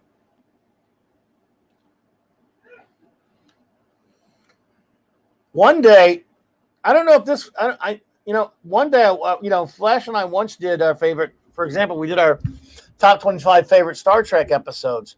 But I would not do that to Raquel. I want Raquel to do that, but I would hate to put the pressure on her to make a top 25 list. So I'm leaving her the option of not doing it one day, but you never know. If she wants to take a shot at it, but I'll leave her the option of not doing it in case it's too tough for her to choose favorites, because I know how you are, number one. But I would love for Raquel, you and I to do a top 25 Trek episodes way down the road after we finish reviewing Trek. But I don't want to put that kind of pressure on you, which is why I'm mentioning it in front of everyone now. But seriously, I got to see what she says to that, though. Top 25 Klingon phrases. That's a good one, JT. If you're in, okay, Raquel, I just didn't want to pressure you. You know what I'm saying? Like, if you thought, and the reason why I say that is my wonderful lady friend, Trekkie Kim, and I, we did that. It was easier for her to do we did the top 25. What's that, JT? What did you say about Superman? I'm sorry, look at that. I missed one there. Oh, yeah, Superman was in the strips and had comic strips in the 40s and 50s. I have a bunch of those strip books. So did Batman. So did Spider-Man. So did a lot of characters. Yeah, been a lot of superhero strips. And so my lovely, wonderful friend Trekkie Kim and I did our top 25. We were fine. But she's such a sweetheart. The next plan was to do top 10 or bottom 10 worst episodes of the original series. And it killed her. She did it, but it killed her. She said, I love Star Trek so much, I don't want to beat up on any episode. It was fun making her suffer. I was kidding. She loved it. But, of course, she hates Alternative Factor like everyone does. So I think I made her do it one time. Then I made Flash and another friend do it one time. The worst episodes as well. I love her. I love her for that, Oh man, the Spider-Man strips were great. I've seen a buddy of mine just picked up a couple of the volumes of those Spider-Man strips, D-Bud. Those are great, man. The Spider-Man strip lasted forever. So it'll be TV shows next week.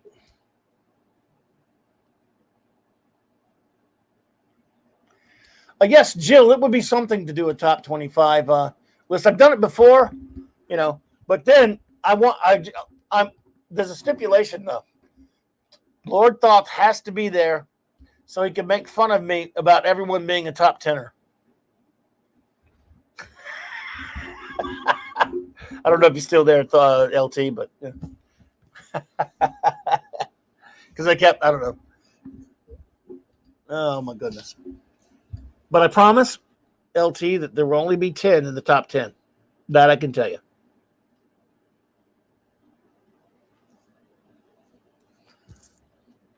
Oh yeah, the Superman daily strips and the weekly strips are great. I got the Batman ones are great too.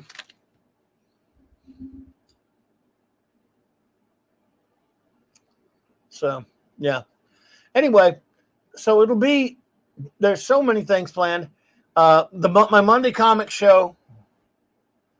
I soon the great script doctor and I are planning soon because he's really a great dude. And we're probably gonna review Batman the animated series by the season fairly soon, as soon as I can get that together with him. Mrs. LT is watching some chick TV show. Don't let her hear you call it that. Does she hear you call it a chick show? I used to do that and get in trouble. There were certain shows way back when I was married. Yes, it was in the 80s and 90s. That I was such a jackass that I hated so much that I was not allowed in the room when my then wife was watching it. So, yeah.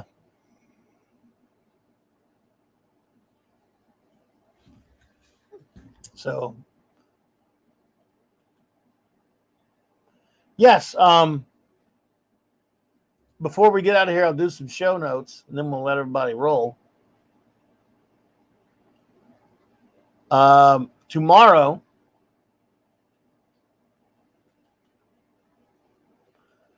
the Global Geek Gang shall gather. What we have planned, I have no idea. Thoth, wise man. Apollome's minion. Look at that. You are so kind. That is too sweet of you to do that, my dear. I don't have the words. You are absolutely wonderful, and I thank you so much. I am touched by that. Thank you so much.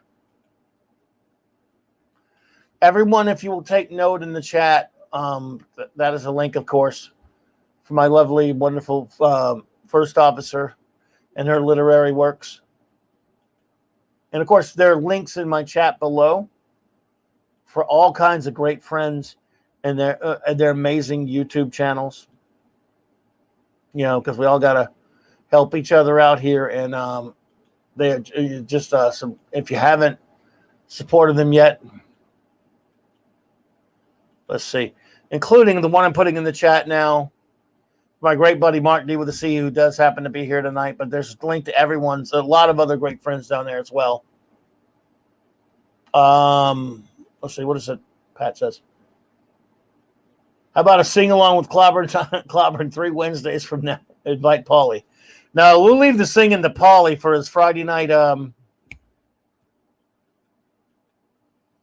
Paulie's Friday night karaoke.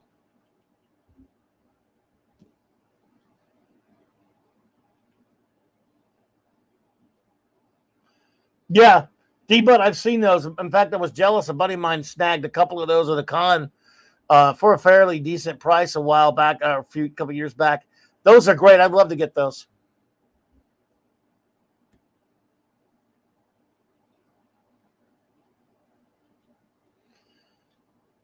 I will let Raquel answer that question, Jill. And, well, there you go. Steve Mitchum will come on and sing then. As long as there's anyone doing the singing but me, then we're good. Because I don't do no karaoke or any other kind of dang singing. Hey, as far as I'm concerned, we leave the singing to Doomcock. Doomcock, the great, can do all the singing. That is what he is here for, to sing to us.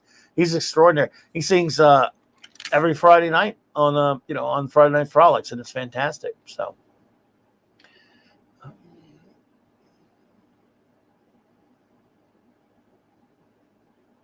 yeah, it's very late over there for Purple, Pat S.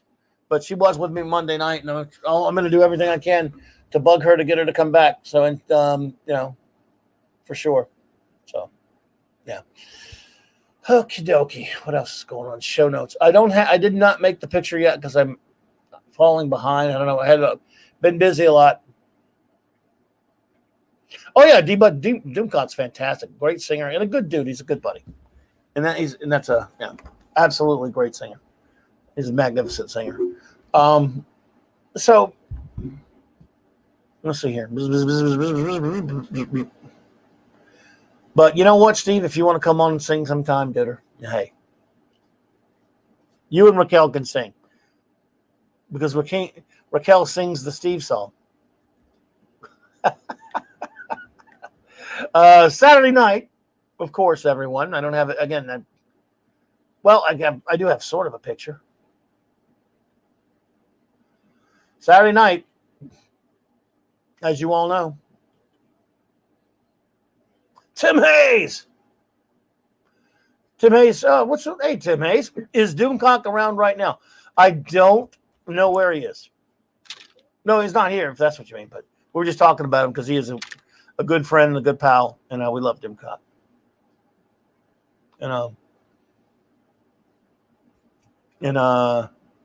But is he around? I hope he's getting some rest because he's a busy filler. You know, the world is not going to conquer itself. You know, it's up to Doomcock to do that. So, anyway, 2 more movies to go, folks, on our Saturday night Star Trek.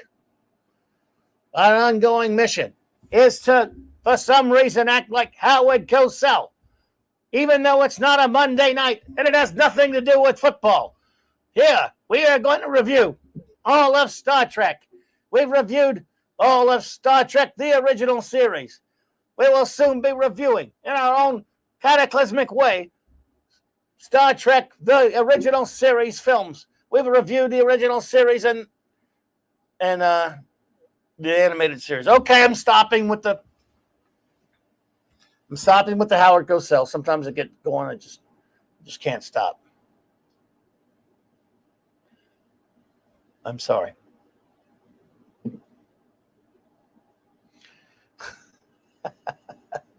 I don't know why.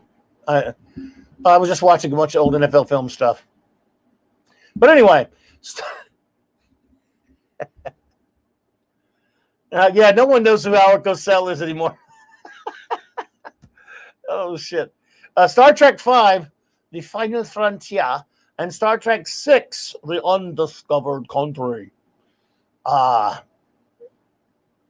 We shall go to Shakari and discover a country that has been previously undiscovered. So that will be Saturday night, 9 p.m. Central Standard Time. And then after that, the week after that, folks, Saturday Night Star Trek, we will begin a new leg of our journey, our ongoing mission to explore other Star Trek shows, to explore all of Star Trek. 66 through 05, 735, as my first officer likes to call it. And that means, of course, Star Trek The Next Generation. And this is going to take us some time. So now we're going to do like we did with the original series, I reckon. I guess we haven't decided on it yet. Maybe 4 episodes a week like we did before. We will see. That works for me, but, we'll see how that goes. Starting from the beginning. So, cannot wait. You've all been fantastic. This is going to be a lot of fun. It has already been a lot of fun. Phantom Outsider. What's worse? Speaking no English or speaking Howard Cosell. Well, let me tell you something. It's been one spectacular show tonight.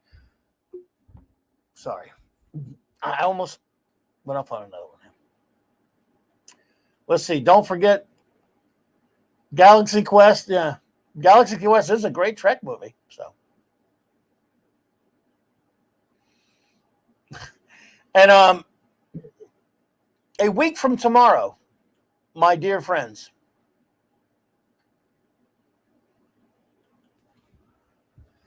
my fantastic retro blasting buddies are putting on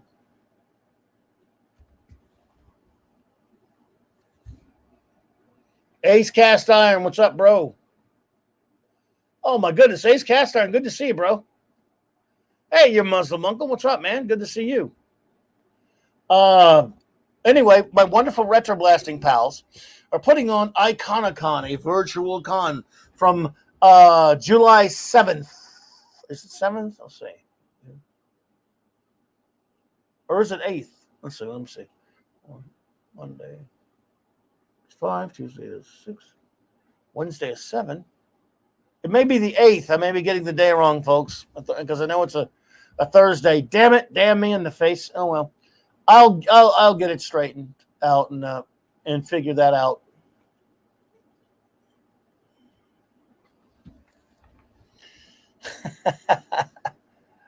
Oh shit! I'll get it straightened out. Wait, it's a Thursday. Tomorrow's the. Oh my goodness! I got to look at my calendar now. I got to make sure I'm getting this right, folks. So I have the Okay. Pretty sure it's the 8th, and I am adult. So it is the 8th that we're doing this. I'm just going to double check the schedule thing. And we're going to look at the Iconicon schedule here. I mispronounced it. It's schedule. Ooh. Let's get a break. Let's look at the Iconicon schedule real quick, and then we'll get out of here. I promise. Because I want to be sure and show you all. I'm part of 4 events. I'm hosting one of them on my channel. And let us see.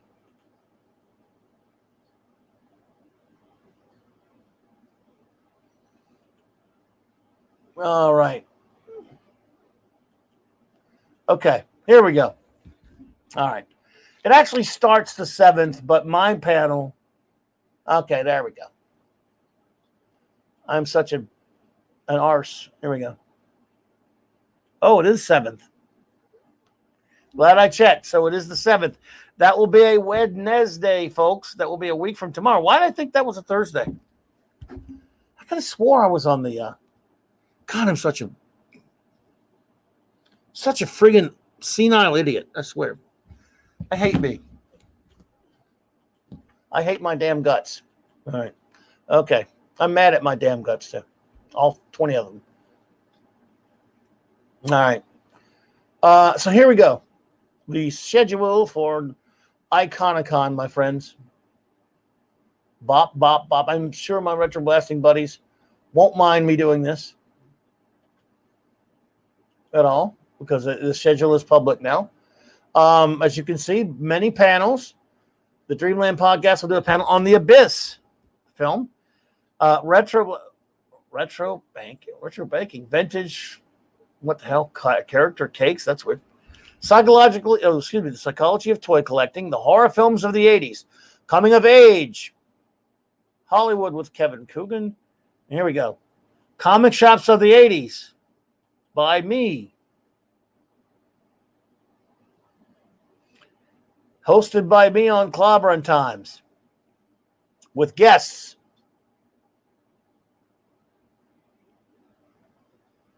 The great Michael French, and of course, our Mr. Alex Sanchez from Infinity Equation Podcast.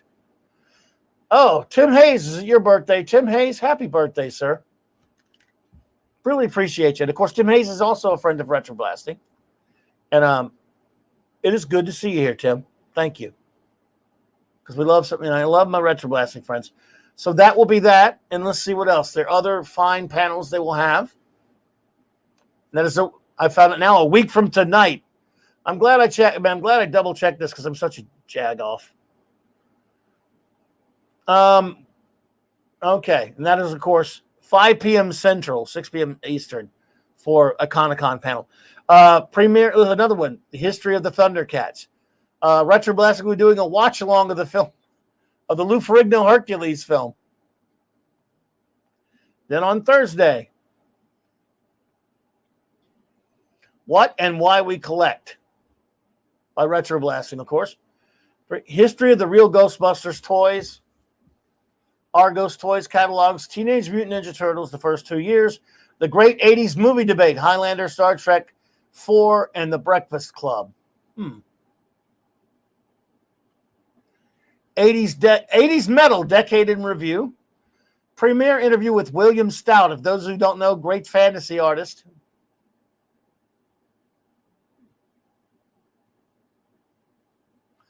Good to see you, your Muslim uncle. Good to see you, bub. Always a pleasure, sir. Thank you for popping in. Keeping Scores, a conversation with Bruce Broughton, one of the founders of La La Land Records. Bruce Broughton, we were talking about Silverado earlier, and many other things. He did the score for Silverado and many other things. A great composer, movie score composer. So that's amazing. That's going to be great as well. Anime and manga from the 80s you need to watch and read. There you go. British TV of the 80s, on which a panel on which I am proud to be sitting, because I love me some Brit stuff of course. And I love me some 80s Brit stuff. And so I am honored to be sitting on that panel. And I really appreciate that. Let's see here. And that is, of course, on the 8th. That will be Thursday.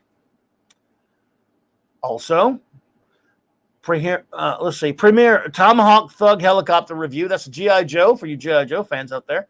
The Great G.I. Joe Comics Debate. My great friend Michael Redfield, he is a G.I. Joe king right there. And of course, I know he loves the G.I. Joe comics. It's going to be great. 80s movies, costumes, the best and worst of the decade. And then on Friday, there will be premiere The Masters of the Universe Battle Ram and Sky Sled Repair and Customization. Because Retro Blasting, they're just amazing. They're about, toy restorations and all kind of great stuff, toys, cartoons, and so many other things from pop culture of the 80s. It's truly a phenomenal channel. They're fantastic. Stephen King 80s movie adaptations. Premiere interview with Booglin's creator Tim Clark. Or maybe it's just Boglins. Booglins. I said Booglins like an idiot. Boglins. I'm not sure what that is though. I gotta admit. The toys that disgusted us looks like Garbage Pail Kids there.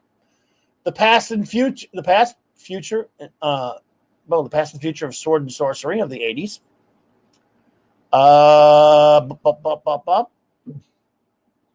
Premiere comparing the cuts. Legend, the film Legend, of course.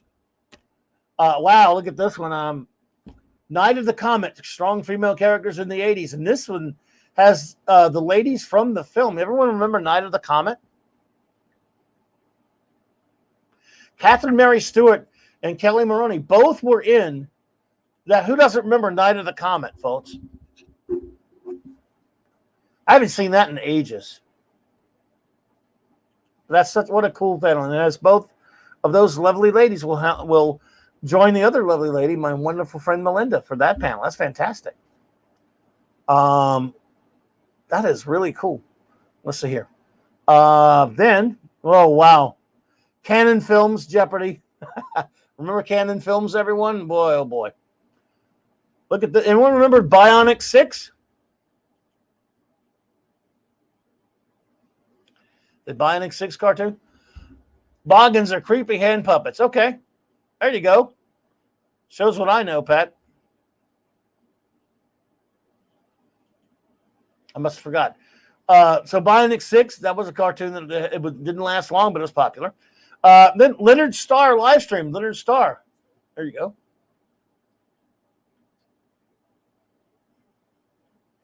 Japanese toys of the 80s on Saturday. Changes to icon toy lines outside of the USA. Iconic, sorry. I need to put my screen closer to me. Premiere Boulder Hill Vintage Playset review. Toy Channel Trinity, Analog Toys, Toy Ploy, and Retro Blasting. Premiere How to Make a Custom City Predator. Wow. This is just so much great stuff. It's amazing. Oh, I know Melinda's got to be doing this one. Sly versus Arnie. Sly versus Onion, the biggest action star of the 80s. Yep, stars of the 80s. That's great. Premier holograms and lasers, failed gimmick toy lines. Obviously, the 80s. 80s toy shopping spree competition. Oh, my God. Oh, my God, there's a Tron panel. Premiere the brilliance of Tron. My God, I love Tron. I'm going to be there. I wish I could be on that panel, but I'm going to be there for it. That's for watching it for sure. I love Tron. So that's a great panel. And then I will be on this one.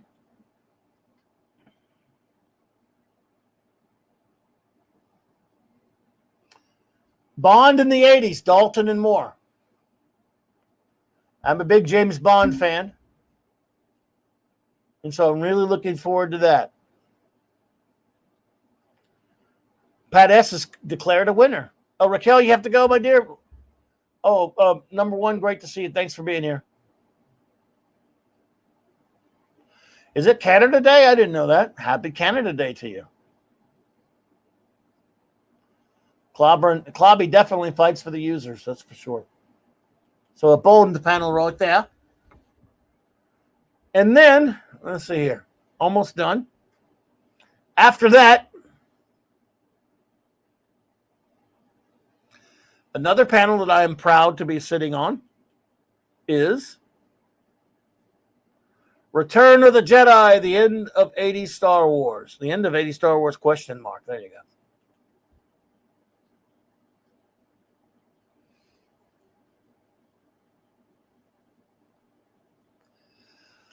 Not yet, Thoth. I'm just going over the Iconicon schedule here. Phantom Outsider. Where's the Legend of the Lone Ranger panel? I will take that up with Michael. I will say, damn, dude, where's that? I'll ask him, hey, man, what? No Legend of the Lone Ranger panel? What the hell, man? Oh, shit. Flash would appreciate that anyway. Oh, dear. Now, here we go. And then military influences on collecting. Kids safety, then and now. Sunday, movie Aboulet, Leviathan and Dreamland. Well, Leviathan with Dreamland Path. I remember Leviathan. I saw that. Analog Toys interview with Bob Brecken, or it could be Brechen. Sorry. The 80s most famous vehicles.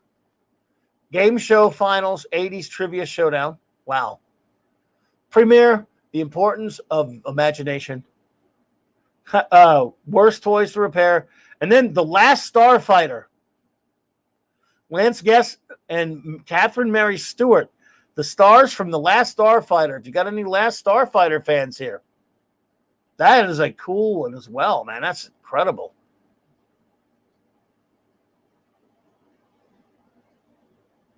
That's really amazing. It really is. Let's see here. See if I can copy that link there. Let me know if this link works, everyone. Because I'll put a link in the chat to the Could anyone let me know if that link works? That's for the Iconicon schedule. I hope so. Well, and then the other thing, of course, August the 8th, 1961, a date which will live in infamy.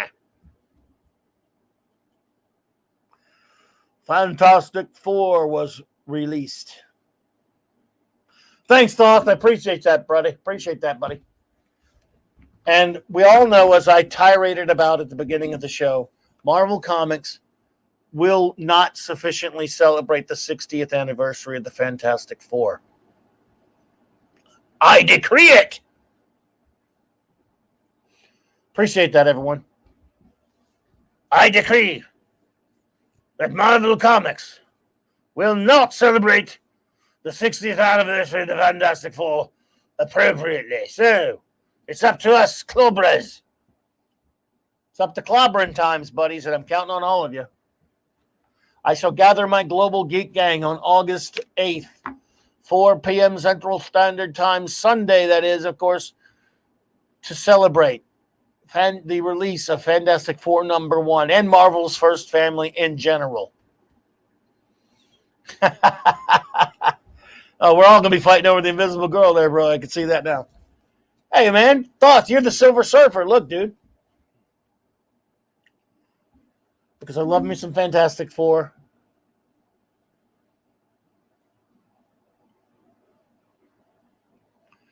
And we're going to make a party of it. So that will be August 8th, everyone. And I will keep plugging it, and you'll definitely get plenty of advance notice. So anyway, I cannot tell you all how much fun I've had hanging with you tonight. I don't know why. I don't know why y'all hung out with me, but you sure showed me a good time hanging out with me. And I appreciate it. You all are the best. This is like hanging out at the comic shop for me, hanging out with my buddies. You're all amazing, and you're all buds, and just appreciate you so much. So I hope you will all be able to hang out with us again tomorrow, 1 p.m. Central Standard Time for the Global Geek Gang. Ironcaster, you. Well, Ironcaster, look at that. That's a fine goal there.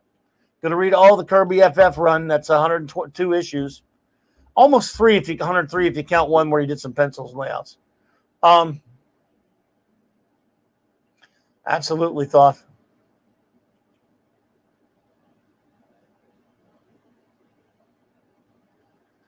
So, and I think you've said you've knocked back about 20 so far, Ironcaster. So we'll celebrate the FF properly then. And oh, sorry to hear about that, Eric. Dude, you're here in spirit, brother. You're part of the gang. Oh, look, man, look. In fact, look. You are part of the Global Geek Gang there, brother Eric, as you can see.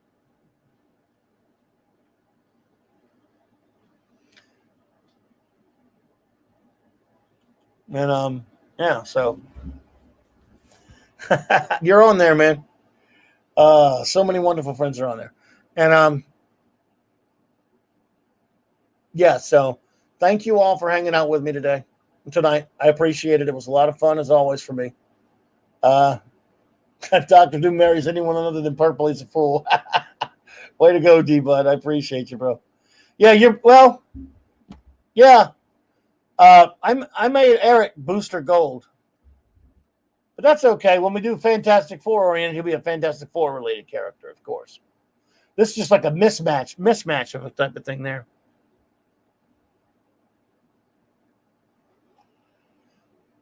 Yeah, you're definitely on there, Ironcaster, man. Well, of course, dude, you're Iron Man.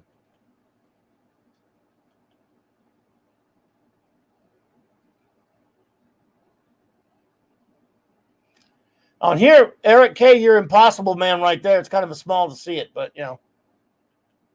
because you are impossible. Because you are a powerful man. So.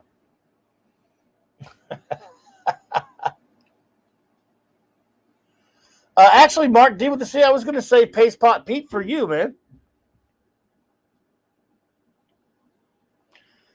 I'm just kidding. Who wouldn't? Hey, Eric, who wouldn't want to be Impossible Man, for God's sake? So anyway, thank you all so much for being here tonight. Can't thank you enough. We're gonna run now and let you guys go because you've been way too nice hanging out, putting up with my crap. I know you got more important things to do. So you're all the best. Thank you so much. I will see you all tomorrow on the Global Geek Gang, or anyone who can make it. And if you can't, we understand. And with big love and shout out to all of you. Take care, everyone. Have a fantastic night, and we will see you next time.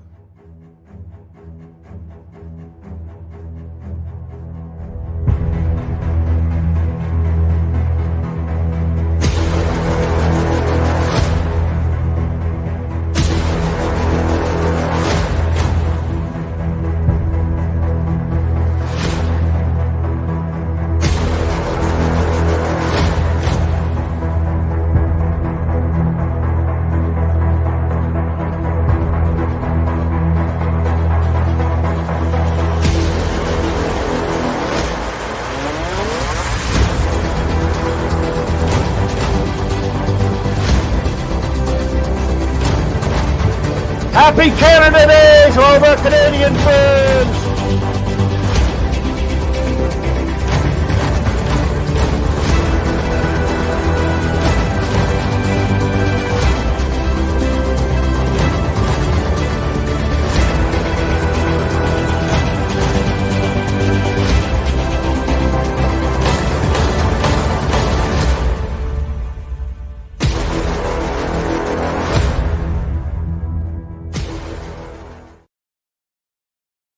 And again, happy Canada Day for all our Canadian friends. We love you up there.